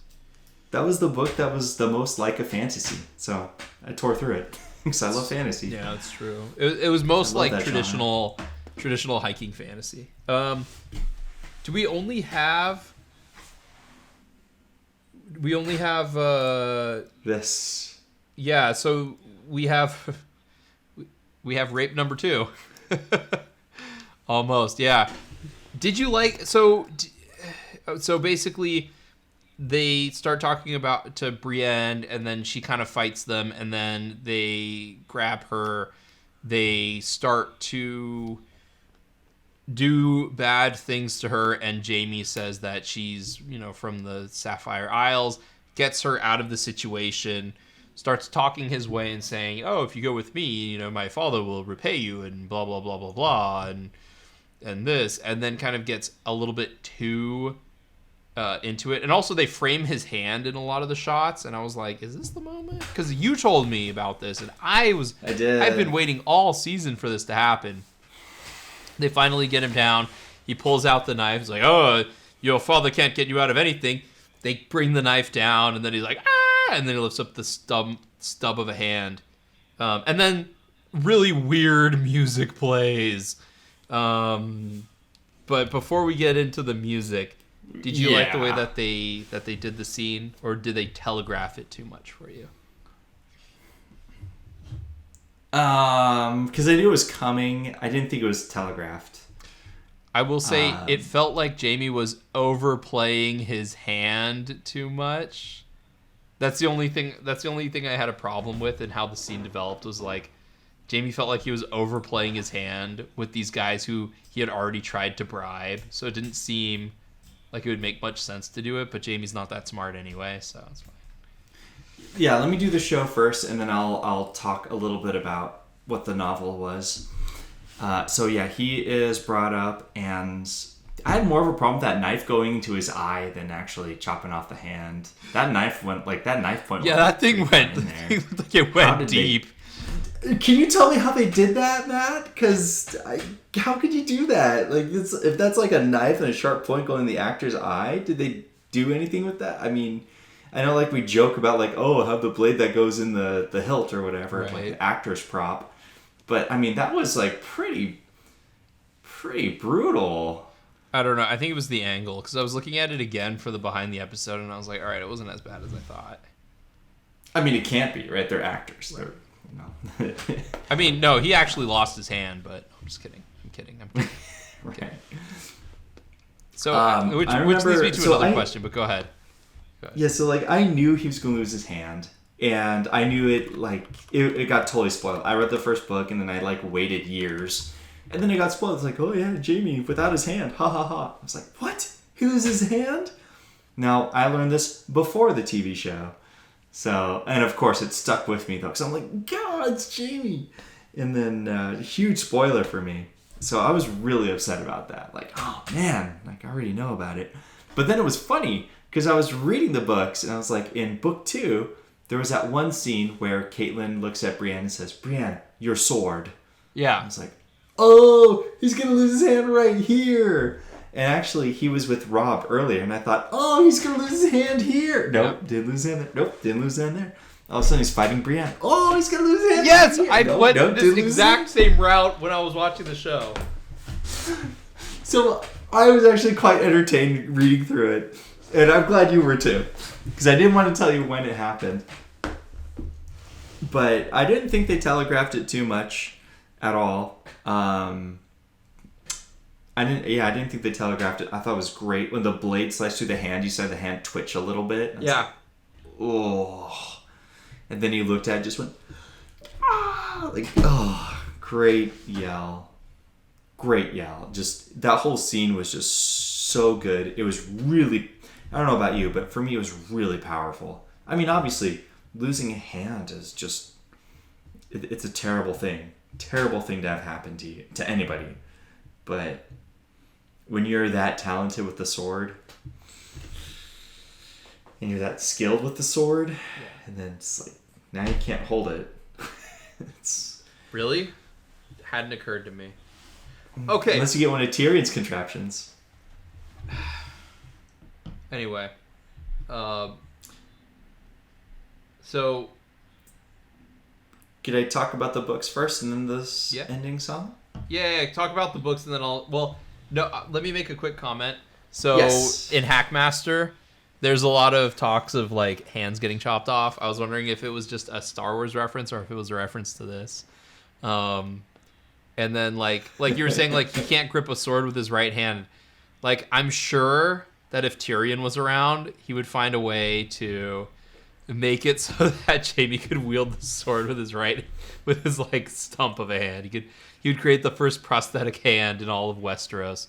That's all I wanted to say on that, or like give him a hook and he'd learn how to do that. But go ahead. How does he do it in the books? And then I'll mention one other thing about like the casting of Jaime. Oh, cool. Before I do that, it's hard when you're watching because you see him lose a hand and you just feel bad for him. But you also have to remember, he's the one who pushed Bran out the window to make him lose his legs. So Bran lost something that was very near and dear to him. The ability to walk, the ability to climb. And now Jaime has lost something that was very near and dear to him. The ability to fight with the sword. And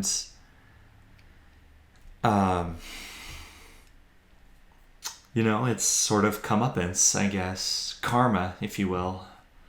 But it's no, Lucas. No good deed goes unpunished. He prevented Brienne from getting raped, so naturally he loses his hand. That's how this show works.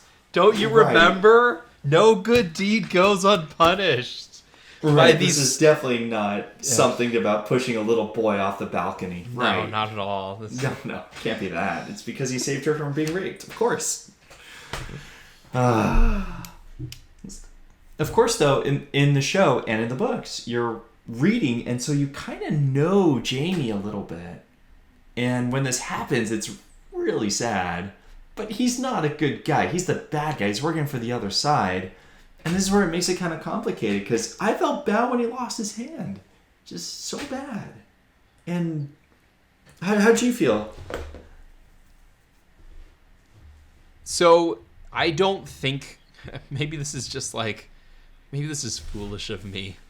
But, like, have any bad guys been given their own POVs in the book? Bad guys? Yeah.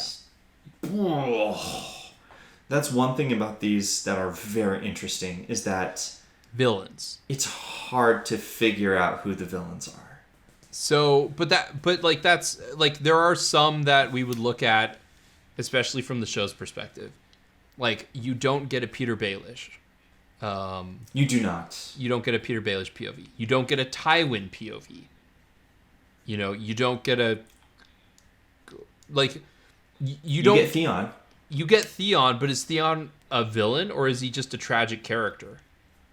Is he just stupid? Good point. Well, Jaime is a villain. What? Jaime is a villain. Which brings the question: is Jaime a villain? Like, what makes him a villain, and how do we judge that? And which is what you're saying. But what I'm saying is, like, the people who we would see as, like, pure 100% villains, generally speaking, are probably not going to get their own POV, is my understanding, but I'm not sure. Because you look at that list and you're like, maybe there's a couple on there that are going to be villains, that maybe I don't want their perspective on. But I also don't think Jaime is as bad as a lot of the characters who we would see as villains. Like, yes, he pushed Bran out the window because he was told to. He was commanded to. He was trying to preserve a secret, and he was trying to protect someone he loved. If protecting people you love is the act of a villain, that's one thing. But a lot of people do things in selfish reasons, and Jaime has done a lot of stuff. I feel like in the show he's done a lot of stuff not necessarily for selfish reasons. Like, in the past, he's helped Tyrion. We still don't know in the show the reason why he killed the Kingslayer, but they kind of go into a little bit of that. Or the king. Or why he killed the Mad King. They go into a little bit of stuff with that about, like, the good deeds he's done. And the show, he's like, it seems like I get this feeling that he's, like, trying to be the worst villain. But he's not actually bad. He's just unfortunate. That's the feeling I get, especially in the first season. And then in the second season, he was just sitting in a pit. Captured. Yeah, right. Captured. Waiting to die, possibly. And again, you're right. They set up the hand chopping scene to be even more devastating because he does a good deed right before. He prevents something really bad from happening right before something really bad happens to him. So it's even more devastating. But he also overplays he reads the room poorly. It's like he got too greedy.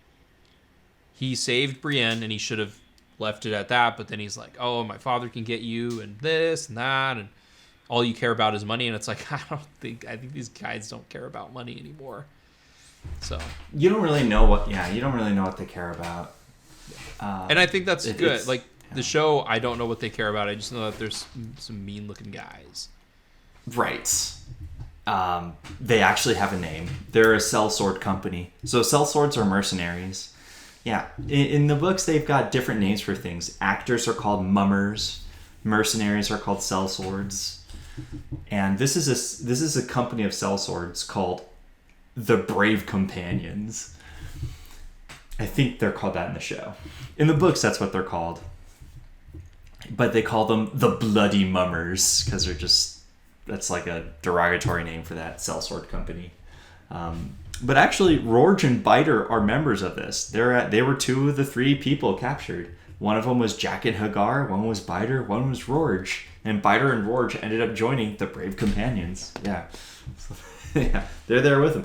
Not a big deal. Very minor detail, but it's one that stuck out with me. Can't explain why. Here's I'll also say this, like, I don't understand if you're casting for the show why you wouldn't, and again we talk about minor details. Here's the minorest of details. Let's do it. Casting Jaime Lannister, why not cast someone who's left-handed? Given the fact that theoretically, if this thing's gonna go, I mean, hindsight 2020, this thing goes 8 seasons, and like over like maybe 10 or 12 years, like early on, you lose the ability to have your right hand on screen for most of this freaking show. Maybe get someone who's left-handed and can pretend like they're not good with their left hand when fighting. You can also make the argument that as the series goes, if he fights with his left hand, he gets better and better at it. It just seems like it would be more natural to like get someone who's left-handed and then have him like dual wield in the beginning to pretend like he's really good with his right hand, make it easier for the actor. But that's just me. Interesting. Because I thought, well, if they're not right-handed, then all their movements and stuff would be not acting. It would be more natural than acting. Yeah. But then again, maybe you do want it to be their good hand to show them, to act like it's so bad. That's an interesting thought. I never thought about that. I'm just like weird. I feel like easier the better. It's easier for someone who's proficient to look bad at something than it is for someone who's bad at something to eventually become proficient at it. But yeah, so in Storm of Swords, he really starts to think about a lot of stuff. He was chained up for a year. He had a lot of time to just kind of sit and think. And it all comes back to the Kingslayer. The fact that he killed Aerys, right? He says it always comes back to Aerys. So he gets captured. They grab him. They put him down, basically. And he does save Brienne in that way. So that stuff's pretty accurate. So they bring him down, and he's just super cocky. He's like, oh, I know this group. They're just a bunch of sellswords. They're not going to do anything to me. I'll be fine. They just want to see me, like, piss my pants. That's what they want. It's like, oh, whatever. Not a big deal. They're probably just going to show a lot of bravado. Whatever. I know their type. Okay, I'll just kind of play along for a little bit. And then one of the Bloody Mummers in the crew, he has an arak. Because that's a curved blade that the Dothraki use. Because he is Dothraki. And he brings it down and he hacks off the hand. But you don't know that in the books. You just know that, and the sword came down and Jaime screamed.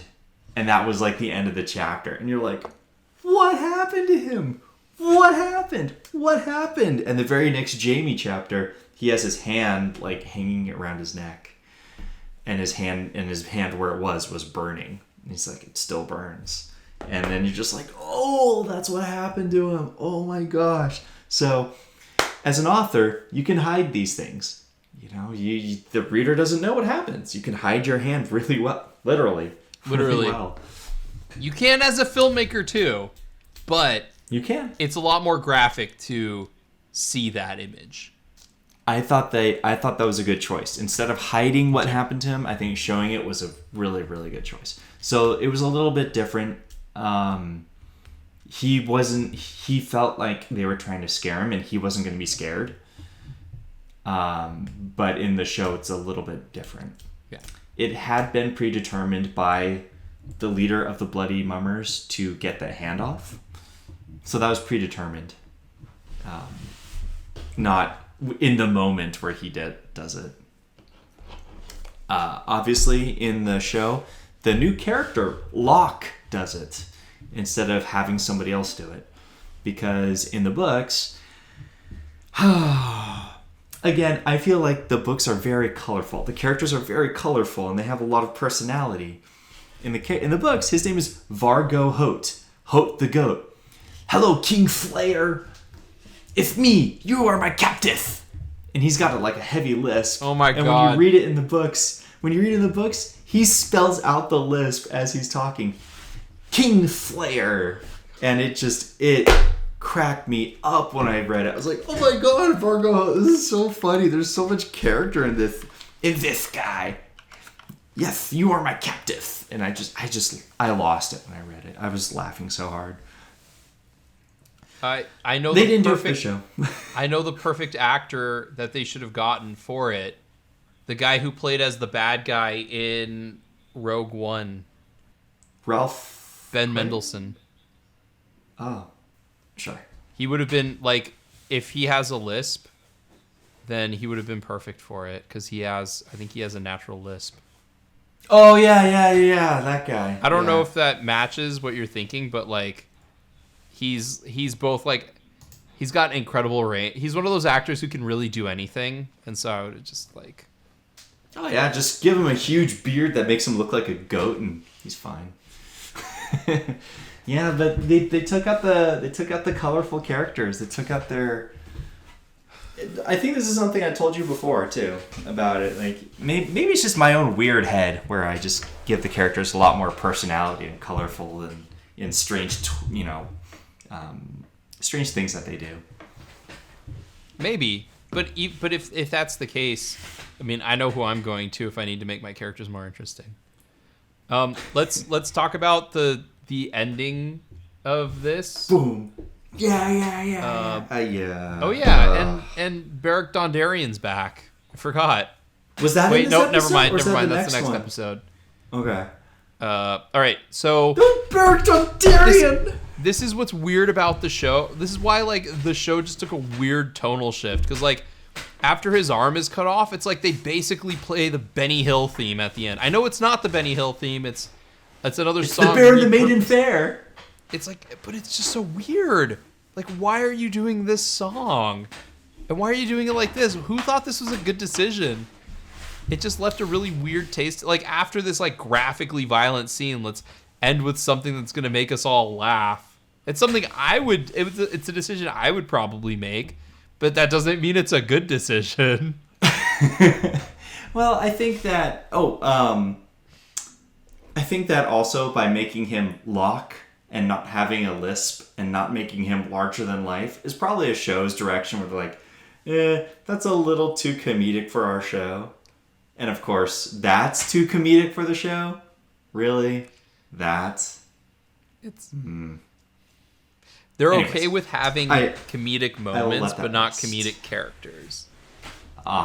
That's the only thing. Look, this is like their thesis statement. Like, this is their episode to describe what they think is important in the show. I think that for the hand chopping off and then playing that music is, if you're a fan of the books and you're watching it, you're like, okay, this is where Jamie's story really begins. It's like, boom, yeah. It's like, all right, now your story is on. Now it's on, Jamie. It wasn't before. Now it's on. So that's one part. As a reader, who knows what's, or the near future. Another thought is, we just gave you a huge shock scene. Shock value scene. And we're going to end it with this. And then you're watching going, oh my god, that just happened. Yeah, cool music. Yeah, it like totally fits. Yeah, I love it. Oh, it's so like indie, so pop culture, so hipster. I love it. I felt like they were trying to go with the hipster crowd. It just feels like it's completely out of left field for the rest of the tone of this show. And I hated it. I was not a fan. I hated it. So I'm trying to think if there was. I feel like I wrote a note about. They could have just kept it quiet. They didn't have to have an ending theme. Just have silence. Should we move on to the next one? I'm trying to think if there's anything from the inside the episode, but I don't I didn't write The anything down. The only one that was annoying about the inside the episodes was the one where they talked about how Cersei and Margarine were like neck and neck, and Cersei's getting pushed out, and she sees the new young queen coming up, and she wants to hold power. I think that's the next episode. Oh. Yeah, let's move on to it. Let's do it. And now his watch is ended. So I will say this. So we shift from the creators of the show having complete control on that episode. They went with a very veteran of TV direction in a guy named Alex Graves. I know him from his work on The West Wing, I believe. He worked on The West Wing. But he has worked in a bunch of stuff. In The West Wing, he started off as one of the sort of regular directors and then moved into an executive producer role. But he was not what I would call like the most visually adept director. I think it's reflected in this episode. Like, he's very TV. This, to me, I don't think it's a bad thing either, because like, so in that last episode, in episode 303, we had a lot of scenes that were show don't tell. In this, we have a lot of scenes that are like equal show and tell at the same time. Like, we don't have many scenes develop visually. We have them develop as things are speaking. We also have a lot of shots that are closer. So like, I think it opens, and we'll just stick with Jamie to start. It opens with like super deep like with super intense close-ups, extreme close-ups of characters. And so at first I was kind of like, I don't know how I feel about this guy directing it. It feels like it's taken a couple steps back, but there's an advantage. It's one of the most efficiently shot episodes. The way that the coverage is done is incredibly efficient, and in the fight scenes and the battle scenes, like at the very end of the episode, he's able to minimize a lot of the problems that other directors ran into, except for the Blackwater episode, which is a completely different scenario. He was able to minimize a lot of the feeling of like, this is cut to death. Like, they didn't have this shot. This shot doesn't flow well. These actors clearly didn't have enough time to rehearse this fight scene. Like, they do an entire battle scene incredibly efficiently. So he's a great choice, but it does feel visually like it takes a step back from like the whole cinematic quote unquote feel that they're going for. And it feels like it's a little bit more generic of an episode, which again isn't the worst thing in the world. It's just I do have a funny note. But I want to give a shout out to Alex Graves. I think he has another episode, and his just, instead of thinking widescreen and deep scale, he's close-ups, intimate, cutting back and forth. Very, very traditional. Not like it's very meat and potatoes. All right. But does that show more like character and actor portrayal? No, it is a choice, but so with television, so in film we talk a lot about how the cut times, well, not the cut times, that's a bad way of putting it, how long the length of edits are. So back in the 60s, the length of edit would be, there'd be a cut for every 2 minutes. At this point, we're getting to the point where in action films, the length of cut is usually every couple seconds. Wow. One thing you notice in a lot of TV is that they don't give scenes a lot of time to naturally breathe. There's like in episode 303, they have that whole scene where it shows what the characters do by what they're actually doing. Like, it's visual. Usually when it's like just close-ups, I don't really love close-ups. I feel like they're abused too much, and they don't really serve the purpose except it's to frame another person out.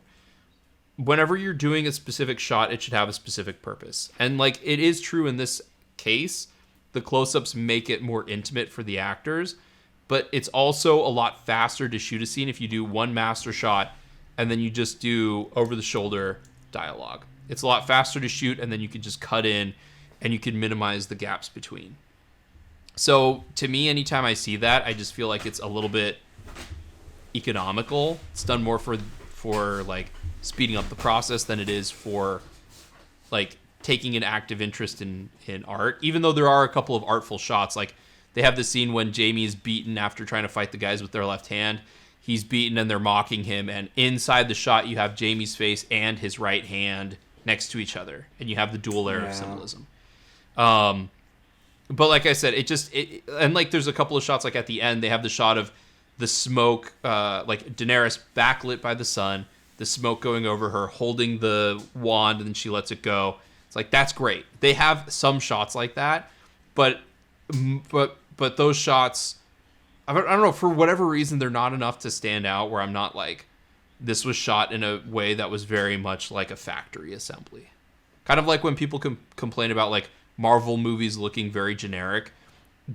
Even though there's a lot of unique shots in those Marvel movies, sometimes it feels like it's like, all right, what's our shot list? What's the most efficient way to shoot all of the material we need, and then just assemble it in a way where it's like it just reads like a factory line, just shoving it out the door, shoving it out the door, shoving it out the door.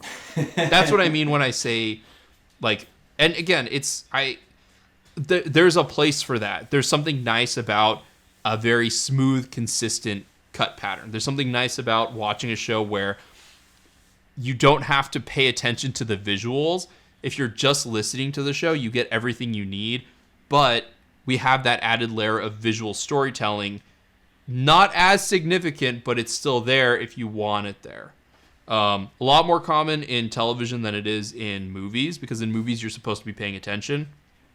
In television, all of that stuff is like, it's like garnish. You don't need it. Television was originally meant to be heard and then seen and then watched. You're supposed to do television while you're supposed to have the TV on while you're doing your chores, while you're cooking your dinner. That's why it's called television and not vision tele. Right. Well, it's also like, yeah, okay, Lucas. Well, I mean, the telephone. This was television because it operates off of the same wavelengths, I think. I don't know. My radio and TV teacher's gonna be mad at me about that, but I appreciate Alex Graves. I think he does a great job with the show. It's just not my visual cup of tea. I wish there was more. I wish there was more going on with it visually than there was. That's all. Should we start with Jamie? Let's do it. So let's do it. So Jamie wants water. They pour water on him. Then they give him something, and they're like, "It's horse piss, ha ha ha!" And he throws it up. I don't know that I don't know. I feel like that was one of those like shorthand movie TV things where it's like, if he was really thirsty, he would just hold it in. I don't even know. I just think it's dumb that they bottled horse piss. That's the other thing. Is like it's like some sort of like evil villain on the side who's like, ooh, what's the most calculated way? Ooh, let me waste my precious cantina or my precious canteen. I got it. I know why they did it. I know. Because Patrick O'Houlihan was a member of the Brave Companions. I don't drink my own urine because I like the taste, which I do. No, Patches O'Houlihan. Patches. No, Patches O'Houlihan. He's the unsung member of the Brave Companions. So Jamie tries to fight them with his left hand. Proves that he's not very good. Okay. I feel like someone as good at sword fighting as Jamie would train both of his hands. I could be crazy. I feel like that would be a thing that he would do. He didn't. How could he be the greatest sword fighter if he can't fight with both of his hands? Yeah. I personally feel like that is a blind spot. Mr. R.R. Martin. This is Westeros. The left hand is for the shield, the right hand for the sword. They don't switch. I mean, I don't think it's a flaw with the show. I'm not blaming the show for this. You're blaming the off. Yeah, like I feel like it's a blind spot. Miyamoto. Are there no left-handed knights in Westeros? Miyamoto Musashi it. That's all I'm saying. 2-weapon fighting. And then he's all down in the dumps, and Brienne's like, "Stop! You're acting like a little girl," and that's what did it. And then she's like, "Yeah, I know. How about that? You would think that D&D directed this scene because they said, "What are you, a woman?" Woman.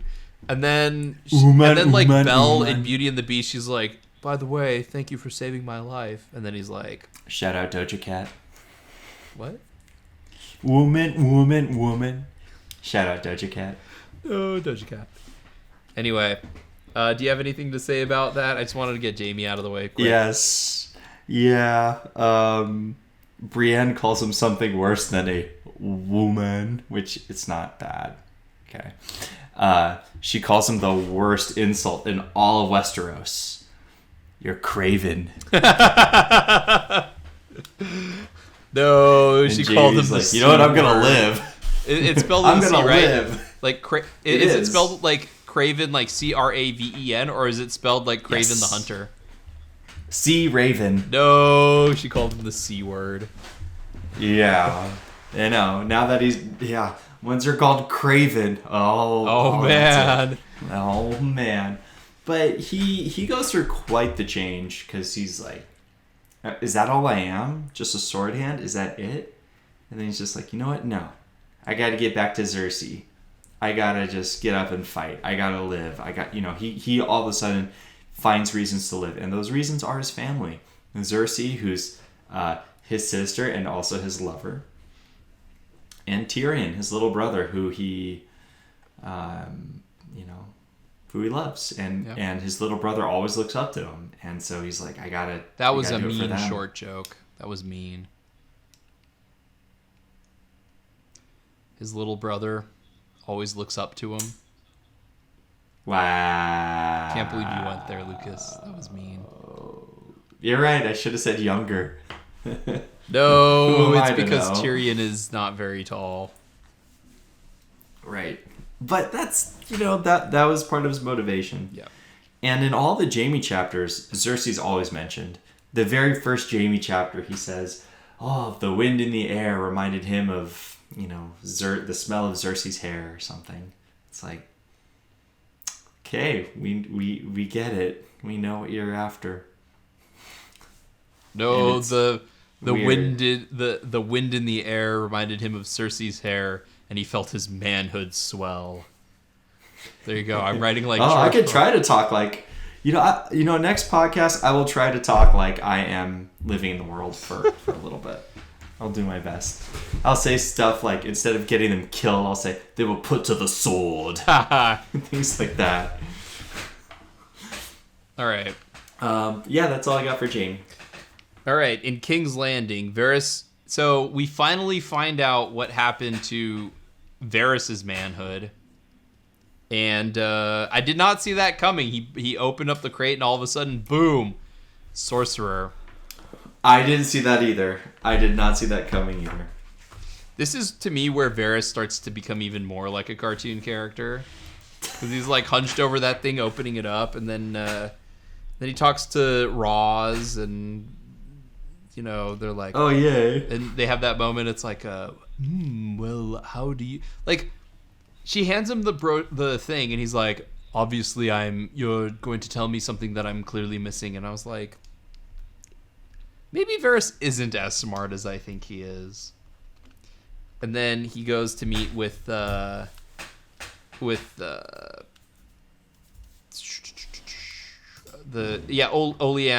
the old crone. I don't think I can say that either, but I'm going to. No, the old bat.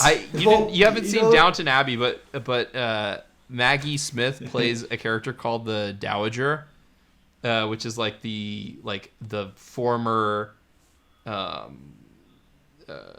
Duchess of the thing. But anyway, she's basically just like this scheming, like crotchety old woman, and she's hilarious. So I'm just gonna say that anytime Oleana Tyrell is on screen, she's just gonna be like Also, that's a reference to Robin Hood, Prince of Thieves, because he's Alan Rickman goes in and he sees like the witch, and he's like, "You old crone." So Alan Rickman, rest in peace. Well, the crone is also one of the seven gods. Oh no. On the female side, you've got the maiden, the mother, and the crone. The male side, you have the father, the warrior, and the smith. And then you have the stranger. No! No, shout out Scrubs. No, shout out Scrubs for the stranger. Yeah, since this is a podcast, you couldn't see the arm gesture I did, but I laid the arm over my head. No, you gotta numb it. Shout out Scrubs. You gotta numb it well. So Varys and Oleana Varys and the old crone talk about how Peter Baelish is not as good at hiding his hand as everyone thinks he is, and the old crone is like, you are much more deceptive than I thought you were, and I'm like, sure. Then Cersei talks, like, Cersei doesn't trust Margarine. Margarine is playing Joffrey like a fiddle. Yes, she is. Sansa and Margarine are good friends, and Margarine is going to try and marry Sansa to Sir Loras, who Sansa, I guess, likes, but Sir Loras does not even remember giving her a rose. Okay. He does not. That's true. Yeah, it was a way to... Okay, so this is actually small, but kind of important, and I'm going to put it out here now for you. Okay. This is actually very major because, yeah, they've been whispering this in the show, which I thought they're doing a good job. So this is something that I think they're doing a really good job of setting up. They were whispering that Highgarden, which is the Tyrells, not to be confused with the Martells, who will show up later, but the Tyrells with Margarine, Loras, and the company. Old crone. The old bat. The old crone. Bat, yeah. You know. And they're getting too much power, and that's what they've been talking about. Like Tywin and Cersei, they've all been saying like, "Oh man, Highgarden's getting a lot of power in here," and so now they're trying to shoo Sansa off to Highgarden, because if she marries Sir Loras, well, yeah, we know that Robb is a traitor. And if the King's Landing with Joffrey and, if that whole side wins the war, well, Robb is the oldest. He's not there anymore. So Brandon and Rick are dead. So Winterfell is Sansa's. So if Highgarden marries Sansa, then they get to be Lord of Winterfell. So that is something that they are trying to play right now for Sansa. And of course, the other side must also have to play a little bit too. So we'll see what the Lannisters do in that regard. I think I know what they do. Is that good analysis? I think I know what they do, but yeah, we'll see what they do. Also, really good scene between Cersei and Tywin, where it just kind of reveals that Tywin is just completely unaware of his own self and completely unaware of his own prejudices. And I loved it. I genuinely I appreciated that scene, and I can't believe that David Benioff and D.B. Weiss wrote it. But I also just I think they're just I think Cersei is more of a guy than a girl, so it's fine. But I like that scene where she gets to talk to Tywin, and she's like, "Have you ever thought that maybe you're putting your eggs in the wrong basket? Like, I'm queen, my son is on the throne." He's like, "Oh, but you don't know how to control your son." And I'm like, dude, you don't know how to control your children. The best line was... Oh, sorry. Go ahead. Go ahead and finish. The best line was, unless you want to deliver it, that I thought it was. Go ahead. Was when Tywin turned to Cersei and said, "You're not as smart as you think you are." And when that scene... So I already figured that out. Right. I'd figured that out, I think when... I figured that out when Cersei had the whore that she thought that Tyrion was sleeping with. In the show, it's Roz. Right. In the books, it's a different character. Just a generic character. Yeah. And it was in that moment where I was like, oh man, Cersei, like, she's pretty good, but she thinks she's better than that. So I was a little bit like, oh man, the show kind of spoiled that little part of her character. But it's television.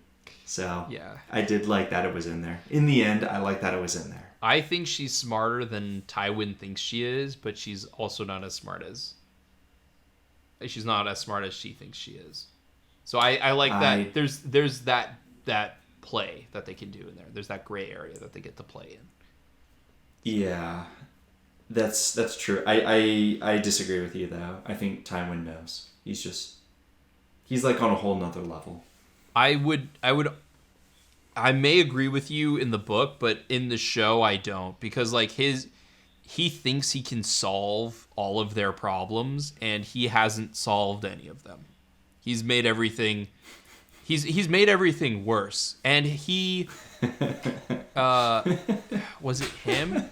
I forget. Someone was like oh yeah, no, it's him. He's like, do you know why like I waged this war because Tyrion because you know my son was stolen from me and I waged a war about it. And I was like, but your son was stolen because he was caught, because his weapon was the murder weapon that tried to assassinate someone. So like the reason why all of this happened was because Bran was pushed out of a window by Jaime. Like that's the start. That's the inciting incident of this whole war. Yes. So again, I also don't think he's as smart as he thinks he is, and I think it's more of a recipe of the show than the book. I think if you left him more mysterious, that would be one thing. But like, the only reason he won the battle at Blackwater is because he had more troops. That's it, though. He didn't actually. They didn't show him do anything. They just showed the troops come in. It was Tyrion. Right, it was he's Tyrion. being played by the Tyrells right now, and it doesn't seem like he's aware that he's being played by the Tyrells. He thinks he can control Joffrey, but he can't even control his own kids. So this is why I feel like he's probably not as smart, and so he doesn't have a good idea of what's going on with them. I will have to disagree with you. Okay. I'm going off of the evidence I have in the show. No, that's good, and you should. You should. Do you have anything? I have one last. Last comment. I wrote it down. Where is it? I have one last. Okay, so Oleana says this about Sansa. Sansa is not interesting, but her childhood is. I feel like that's the showrunners explicitly stating how they feel about Sansa. Because that's how I feel like they've always treated her. Again, even in this episode, she's in it, but she's not like active. Like, I don't know. She doesn't make choices. Was this? I just looked to see who it was written by. Yeah, it's written by D.B. Weiss and David Benioff. And we're not surprised. And we're not surprised. Oh, also Marjorie and Sansa are cute together. I like their scenes. They're fun. They're my second favorite couple. Yes, they're good scenes. I agree. Okay. So do you have anything else to say about King's Landing? I do not. So let's go to...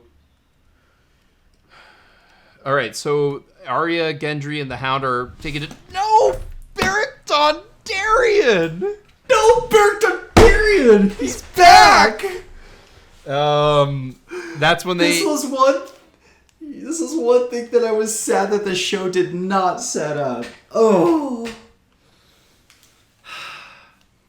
He randomly is missing an eye. I don't remember that happening. But he's missing one. Right. First of all, I was so sure they were going to get the same actor from the first season to have him played again. And then I looked, I'm like, that's not the same actor.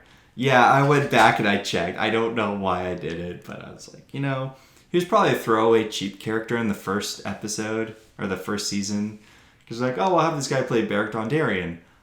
Now, the showrunners knew where this was going. They could have had him in there as a cameo and have him back in season 3 because they knew this was going to happen.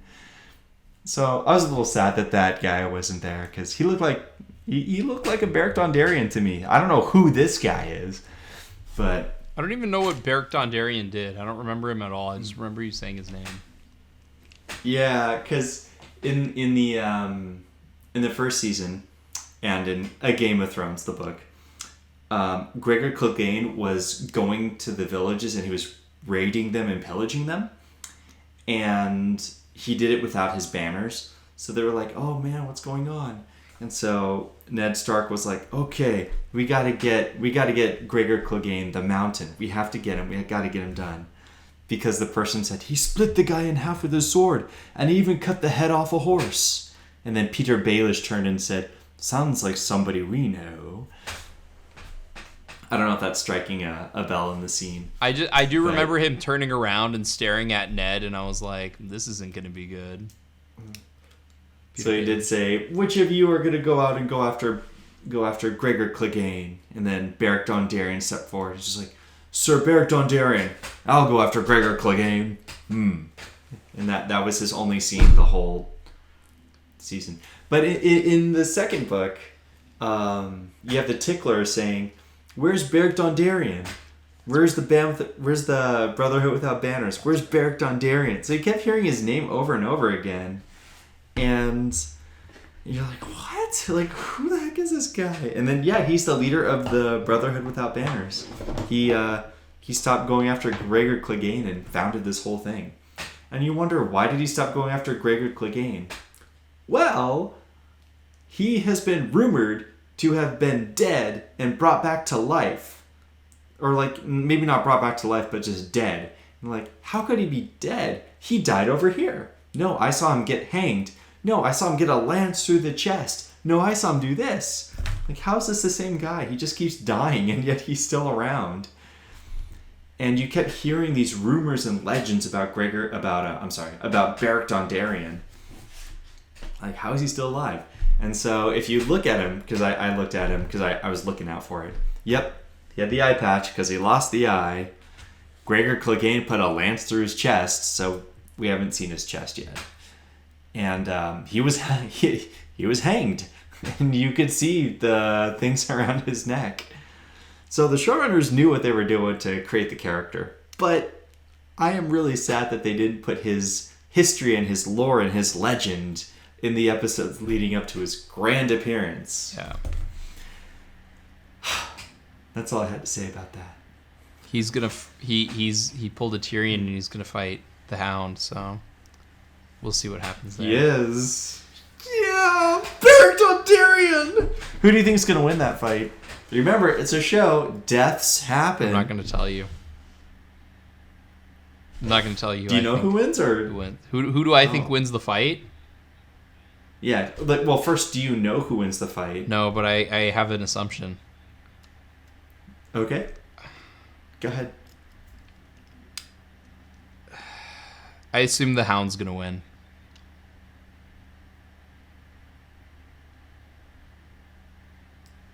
We will find out. I don't know if we'll find out the next episode or the episode following, but we will definitely find out. Shall we move to the north? To the north. Bran climbs a tree.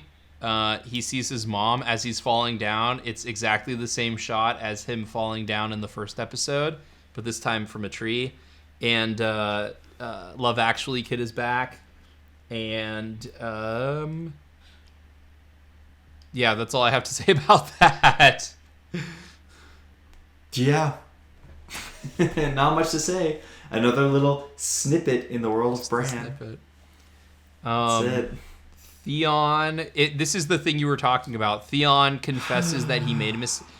So this is the thing that the showrunners annoy me about. But Theon makes a mistake.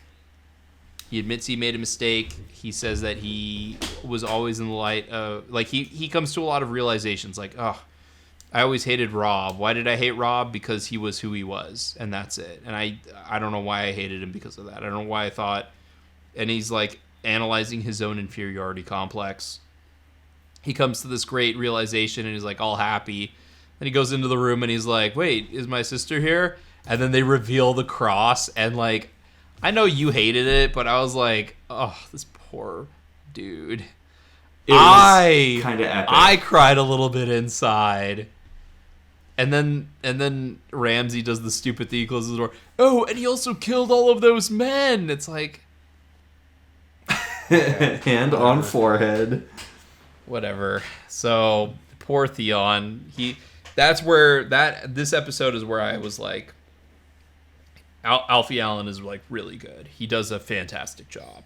Yeah. Because like as soon as he saw that cross... Like, he just let it all out. And I was like, God, good for you, dude. That was a great scene. Just, he thought he was going to go to freedom. And you can see in the actor, just so well done. You know, he thought this was actually something I did actually appreciate. I kind of go back and forth. You have been convincing me to come back to it. Where I've been against it. Because... Maybe it's because in one year they did the same thing twice in two different movies, which was in The Dark Knight. Oh, the Joker got captured just so he could escape. And Silva in the James Bond movie. I forgot which one. Skyfall. Yeah, he got captured just so he could escape. I'm sure there was some old big scheme about it. Avengers, Loki got captured. Just so he could escape. And this is the reverse of it. Okay, but Joker got captured because he needed to get oh my god, I can't remember his name. He's very good with calculations. So that's why he got captured. He needed to go in so he could capture him. Lau. He needed to capture Lau. Silva. Ooh, that actor, by the way, the actor for Lau, he's been in quite a few things recently. Go him. Silva got captured because he needed to get close to MI6 so he could. It's probably the worst of the lot because he knew that he exploded the building. He knew that MI6 would go underground, and he knew that there would be an inquiry. So he got captured so that he could get close to M, so he could kill M, which is very. It's that one's the worst. That one's the most convoluted. And then in Avengers, Loki gets captured because he wants to use the Hulk to destroy the Triskelion. I think. Well done. Anyway. Yeah, this not is that the they're all good, that. but there's a reason why they all wanted to get captured. Yes, it becomes stale, but... They're breaking him out just so that he could get recaptured again. Now, you brought this up, which I have given thought to. And again, when he sees that symbol of in the books, they call it the flayed man. When he sees that symbol of that big X in the room, he just... Then the music's like, boom, there it is, there's the X. And maybe I saw it coming. But if you don't see it coming, and then you see it there, and you're just like, oh my god. And you can just see Theon just like crush, where he's just like, I was going to get my freedom. It's right there. I was getting my freedom. And then to be completely, no, you're going back in the cage. And see, you ain't getting out. You're going back in the cage. And like, oh, see, he killed them all. But still, I wouldn't break him out in the first place. Too many things can go wrong. But I'm not Ramsey. Now, I haven't gotten to any Ramsey stuff in the books. So maybe this is true to character. Which chapter are you on? I'm going to reserve judgment on this. Which chapter are you on? I am on 13 of Feast for Crows and right around there for Dance with Dragons, although I skipped chapter 7 in Dance with Dragons. I have to go back to my reading list. I'm guessing it told you to skip chapter 7 for Dance with Dragons? It did. Okay. Yeah, let's reserve judgment on that. I'm not going to say anything. Cool. Okay, so where to next? All right, I think we've got Craster's Keep, and then we also have what happens in Astapor. Let's go to Craster. Let's go to... Did we already do... Yeah, we did the Riverland. We did all of King's Landing. Yeah, let's go to Craster's Keep. Craster's Keep. So when I first got to Craster's Keep in the books, I told... I think it was one of my family members that, oh yeah, I'm at Craster's Keep. And then she went, oh. I was like, what? It's just some weird hovel, like, right there. Like, what's the big deal? It's a big deal. Yeah. Yeah. Kind of a big deal. Again, the Sam chapters. Things happen. That's the interesting thing about the Sam and John chapters is, like, there's everything that's going on in Westeros and with the Iron Throne. And then there's, like, the meta world outside. You know, there's the macro world, not the meta world. And this isn't Facebook. The macro world outside, where, like, there's so much more going on that people don't realize. That's so much worse than just a bunch of families squabbling for some iron swords. Yeah, that... I was wondering what the point of all of this was and where it was going, and then I realized pretty quickly that it was going to be like a mutiny thing. Good lord. Yeah, but and set up in Clash of Kings. You know, you're like, oh, this is a weird keep, Craster's Keep, and then boom, full circle, tie off the loose ends in the third, in Storm of Swords. One thing to think about is, like, so a lot of characters die or bad things happen, in my mind, because of bad choices they make. Not malevolent or evil choices, but the decision to rely so much on a guy who is pretty close to pure evil. Like, Craster gives them the bare pittance of food, takes advantage of them, and also makes sure he has no male heirs, takes advantage of all of his daughters, granddaughters, and possibly great-granddaughters. He is a disgusting, vile piece of filth on this world. And I understand that, like, as an organization that's hurting and that has a lot of cutthroats and bad people, you may have to rely on less than savory people for help. But it's a mistake to... Like, that's why I was wondering, like, why did they go back there? And I do think that they should have done a better job of showing how far they had gone from the wall and gone beyond the wall. It's hard to do that scales like that. I know. They could have done it, though. But, like, as a viewer, I was waiting for them to kill him. I was thinking, like, why are they... Even the first time they went there, like, why are they waiting so long to do anything about this guy? He's terrible. Did not see what happened to Jeor Mormont coming. I think they could, like I said, I think they could have established, especially because Sam's been pivotal in, like, every single episode, they could have done a better job of establishing that there was a morale dip. They could have done a significantly better job of that. But did you recognize one of the guys the guy who killed Craster? Did you recognize him? I did not. He's in The Dark Knight Rises.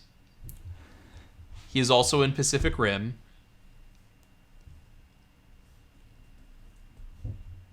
You're not going to recognize his name, but in The Dark Knight Rises, he's the guy who is buying Bruce Wayne's fingertips from Selena Kyle in the bar. He's like, I can count just fine. I counted 4 fingers. Where's the thumb? Do you remember him now? No. In Pacific Rim, he has the walking cane, and he... Oh, yeah. I got it. His Of name's course, Bern. Pacific Rim. His name's Bern Gorman, and he's awesome. He's the one who gets to take down Craster. Good for him. He gets to take down Craster.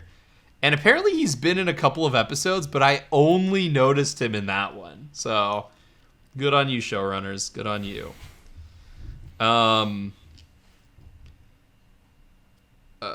I figured J.R. Mormont was going to die at some point, just because of the way that the show works. I thought it would be different. I wasn't sure how. This did take me completely off guard. I did not think it was going to happen the way it happened. I like how he's trying to take the guy down even in the end. He's like... That was awesome. Like strangling him. Then he's like...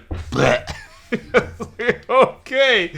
Like he's dying, but I'm going to take you with me. Yeah. He didn't, but he came close. He did. Yeah, when I read the books, when this scene happened, after it, I just put down the book and I just looked up at the ceiling and just... Oh my god, that really just happened. And I just thought, oh no, the Night's Watch is just going to be in shambles. Are they going to be a thing anymore? What's going to happen? Their leader's gone and... Oh my god, I was literally pulling up. I was so worried about the Night's Watch, and as I should be. As you should be worried about the Night's Watch. There goes our Lord Commander! What are they going to do now? Just... It's a whole... Yeah, it shook me. It really did. It was just, oh my gosh. Didn't see it coming at all. How far into a Clash of Kings did this happen? Storm of Swords? I'm sorry, Storm of Swords. Probably about 45% of the way through, maybe. Okay. There was one thing that happened before it, though, that they didn't have in the show. I think they swapped it. They switched it out because something really major has to happen. So I think they did this one first, and they'll have the other one involving Sam, involving T-Dog later. No, T-Dog.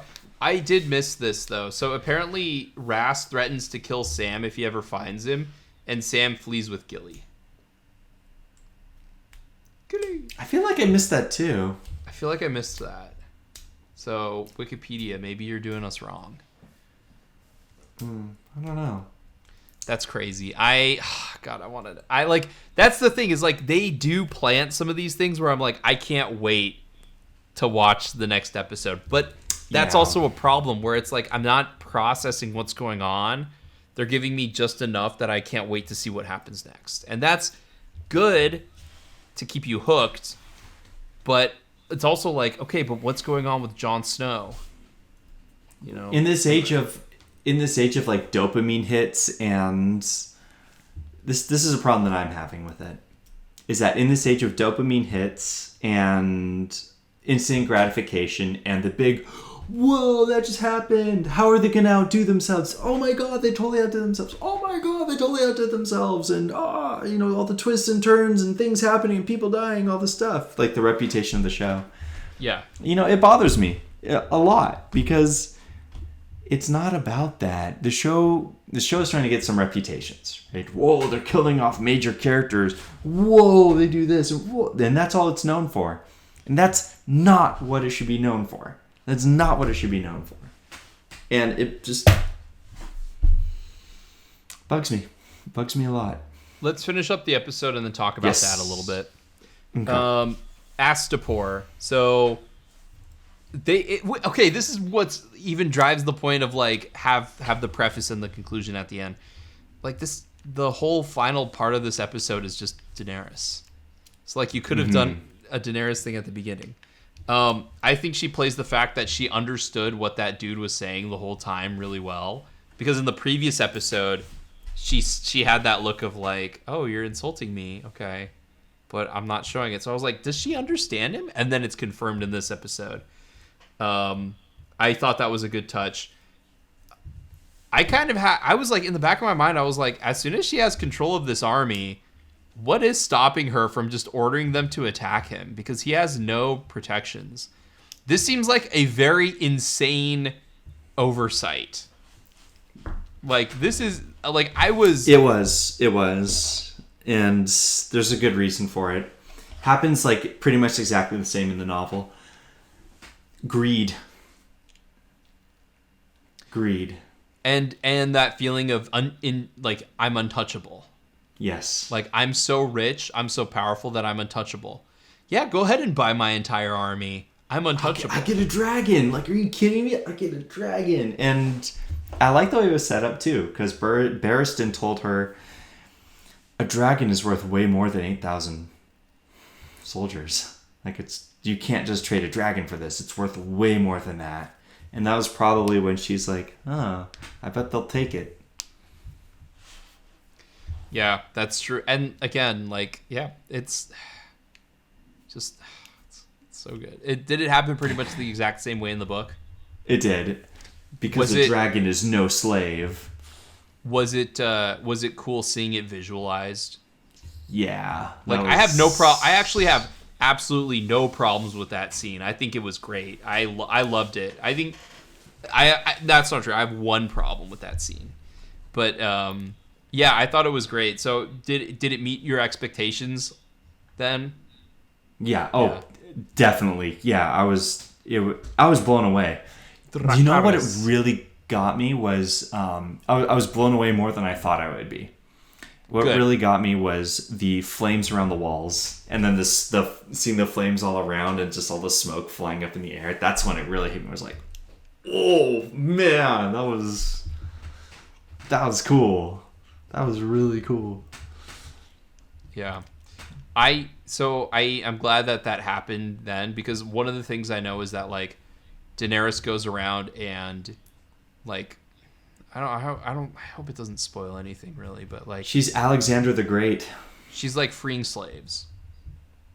She is. Like, that's one of the things that, like, and I like that is her MO. So, like, when it's, like, an entire army of enslaved people, I was like, okay, cool. And then she's like, if you want to fight for me, you can fight for me. If you don't, you're free to go. But, of course, it's kind of mean because they're completely desensitized to everything. Like, they've been conditioned to be slaves. So, like, what else are they going to do? But at least now they're going to get better meals and better sleep. So, hopefully. The only problem with that scene was the last shot when it's pulling out of Astapor and you see the armies marching. It looks like what they call a tilt, like when they do a tilt focus shot on a miniature. I was like, this looks like a board. Did you see Game Night? Mm-hmm. Yeah. So when they zoom in on the houses in Game Night and it looks kind of like they're just giant miniature things, that's what it looked like. And I was like, this looks like a board game. The opening of the show. What? Like the opening theme song of the show. Like, yes. Yeah. I was very like, that's not good. Oh man, I thought that was awesome. You liked that? I didn't like that. It looked like a board game. Look at our army. Yeah. It looked fake. It looks too Daenerys finally gets an army. Yeah. I did. I cheered. I cheered when that happened. I was like, yeah. Oh, so I was man. cheering. There was if they hit a scene in episode 6, I think it is. It's called "The Bear and the Maiden Fair." If they make it as half as good as I imagine it in the books, I think you'll be cheering for that part too. Oh, okay. I was gonna say, is that the Red Wedding? No. I know I always forget which one it is. I know we know Red Wedding is 9. We're gonna cover it by next episode, I think. We're not. 1 through 4. We're not. Yeah. Because it's Reigns of Castamere, right? Right. Oh God. 9 is the famous episode that changed television history forever. God. According to the show. According to what? The show. And the critics. Or the people that talk about the show. I mean, it's directed by one of the decent ones. Let's see. Let's take. So The Bear and the Maiden Fair is the one written by George R.R. Martin. So I'm expecting. Oh yeah! No way! That's awesome. So I saw the title and I saw the still. By the way, the stills are amazing. I love all the stills. You're looking on HBO Max? Yeah. Okay. On HBO Max, like all the pictures for the episodes and the behind the scenes stuff, just so good. Like yeah, they look bad on my television, but they look good on my computer. They could make like the illustrated versions, but just use those stills. didn't need to make the show. Just have those pictures. They're really cool. Although I like the fantasy art better. I know why you're excited about that. That's the episode that one of our family members was like, nope, it's too far. I am done. Yeah. So. And then I said, I told the family member, like, oh, it's so sad. Just stick with it a little bit longer. Just maybe we can get that family member back on. I know that we were supposed to talk about something before the end of the episode, and I've completely forgotten what we were supposed to talk about. I think we can save it for the next one. We're already running pretty long. So I'll write it down. It was about the show's reputation about instant gratification. Yes. Yeah, I mean, I wasn't going to say too much about it. I was just looking at it and thinking to myself, like, I feel like you want to have enough highs in an episode that it's completing something and then move on. Like, I don't think it's necessarily a bad thing, but constantly teasing all of these things. There are certain stories you can get away with. I think, like, have a little bit of Bran push his story forward a little bit. I think that's okay. But trying to figure out what to do, who to focus on, and things like that, I feel like that's where it gets kind of difficult. They could do creative things too, where they run a character through and you see some of the events of the season kind of unfolding throughout the episode, that how it affects that character in a certain scene. Although that's admittedly very difficult to do effectively. Yeah. How do you feel like they started? How do you feel they started season 3? Well, that shot that I told you where they're over the water and the dragons are flying, that shot right there got me just so amped for the season. And I watched the teaser trailer too. That got me excited. I thought it'd start off with a pretty good bang. I know that we went through the episode in pretty good detail. It just... Yeah, serious stuff is happening. Book 2 was Tyrion's book. Book 3 is really kind of Jon's book. 2 of these episodes didn't even have a minute. Yeah. I mean, the show definitely is spending a lot more time at King's Landing than the book ever did. Yeah. So that was where we were discussing where maybe the showrunners feel like, oh, what happens at King's Landing is the most interesting thing, and but in my opinion, it's not. I mean, I would agree with that. Any last thoughts? Just the usual question for you. Are you enjoying the show? I am. I still stand by the stipulations I gave before. Like, I like the show. I could easily see myself rewatching it because, like, I already want to watch the next episode. I've got goal points I want to get to. I don't know if that's going to change. That season 5 is where they start seriously diverting, and that's where the show, like, I would say midway through season 5 is when people say, like, it starts to take a turn for the worse. People say that. I don't know if that's going to be the case with us. I wonder if we're going to see a very strong shift into the negative, and our enjoyment of the show will be kind of like, oh no, what are they doing? Oh no, why are they answering these questions like this? I remember what I was going to say about the dopamine thing. So one thing about that I'm worried about is the way that the show ended probably is the way that George R.R. Martin, I think I've told you this before, probably the way that George R.R. Martin originally wanted to end it. But I'm worried, and I hope he doesn't do this, I hope he doesn't look at the reaction to the show and decide to change his ending. And here's why. The way that one person gets to a point when writing something and the way that a movie or television show does are very different. And especially if you understand the mechanics underlying it, then you can come to that conclusion. Well, what does this have to do with dopamine? Well, George R.R. Martin, my estimation is he has a pretty good balance of moving the story forward and putting in these moments that make you go, what? And it doesn't even have to be like the significant what moment in the last episode was Jamie's hand getting cut off. Like it's not even like a surprising event in the sense of like a massive, like a meteor crushes the earth, right? It's a guy losing his hand. But what makes it significant? Putting in the work and putting in the context. So one of the reasons why certain things work, like the elation at the end of Blackwater, like when he comes and it's like, the war is won, and it cuts there, you know that's you've been through this grueling battle. That's the perfect place to end it. So we'll see. I think the thing about the dopamine hit is you have to make sure that it's set up correctly so that it's satisfying instead of just teasing it. And I know that Westworld got into this habit of we need to continually subvert expectations. Reddit figured out what we were going to do. We can't do that now.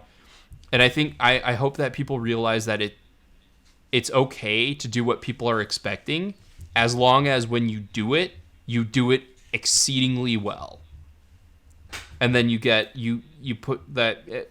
The name of this podcast should be "Put in the work early, and you'll get returns in the end." But yeah, I'm enjoying the show. I want to see where it goes. I'm especially interested in also diving into the books, but I won't be able to do that for another couple months. I don't think so. The show's the thing. All right. Good answer. On that note, my name is Matthew. And I'm Lucas. And we are going to close this verse. We look forward to seeing you next time.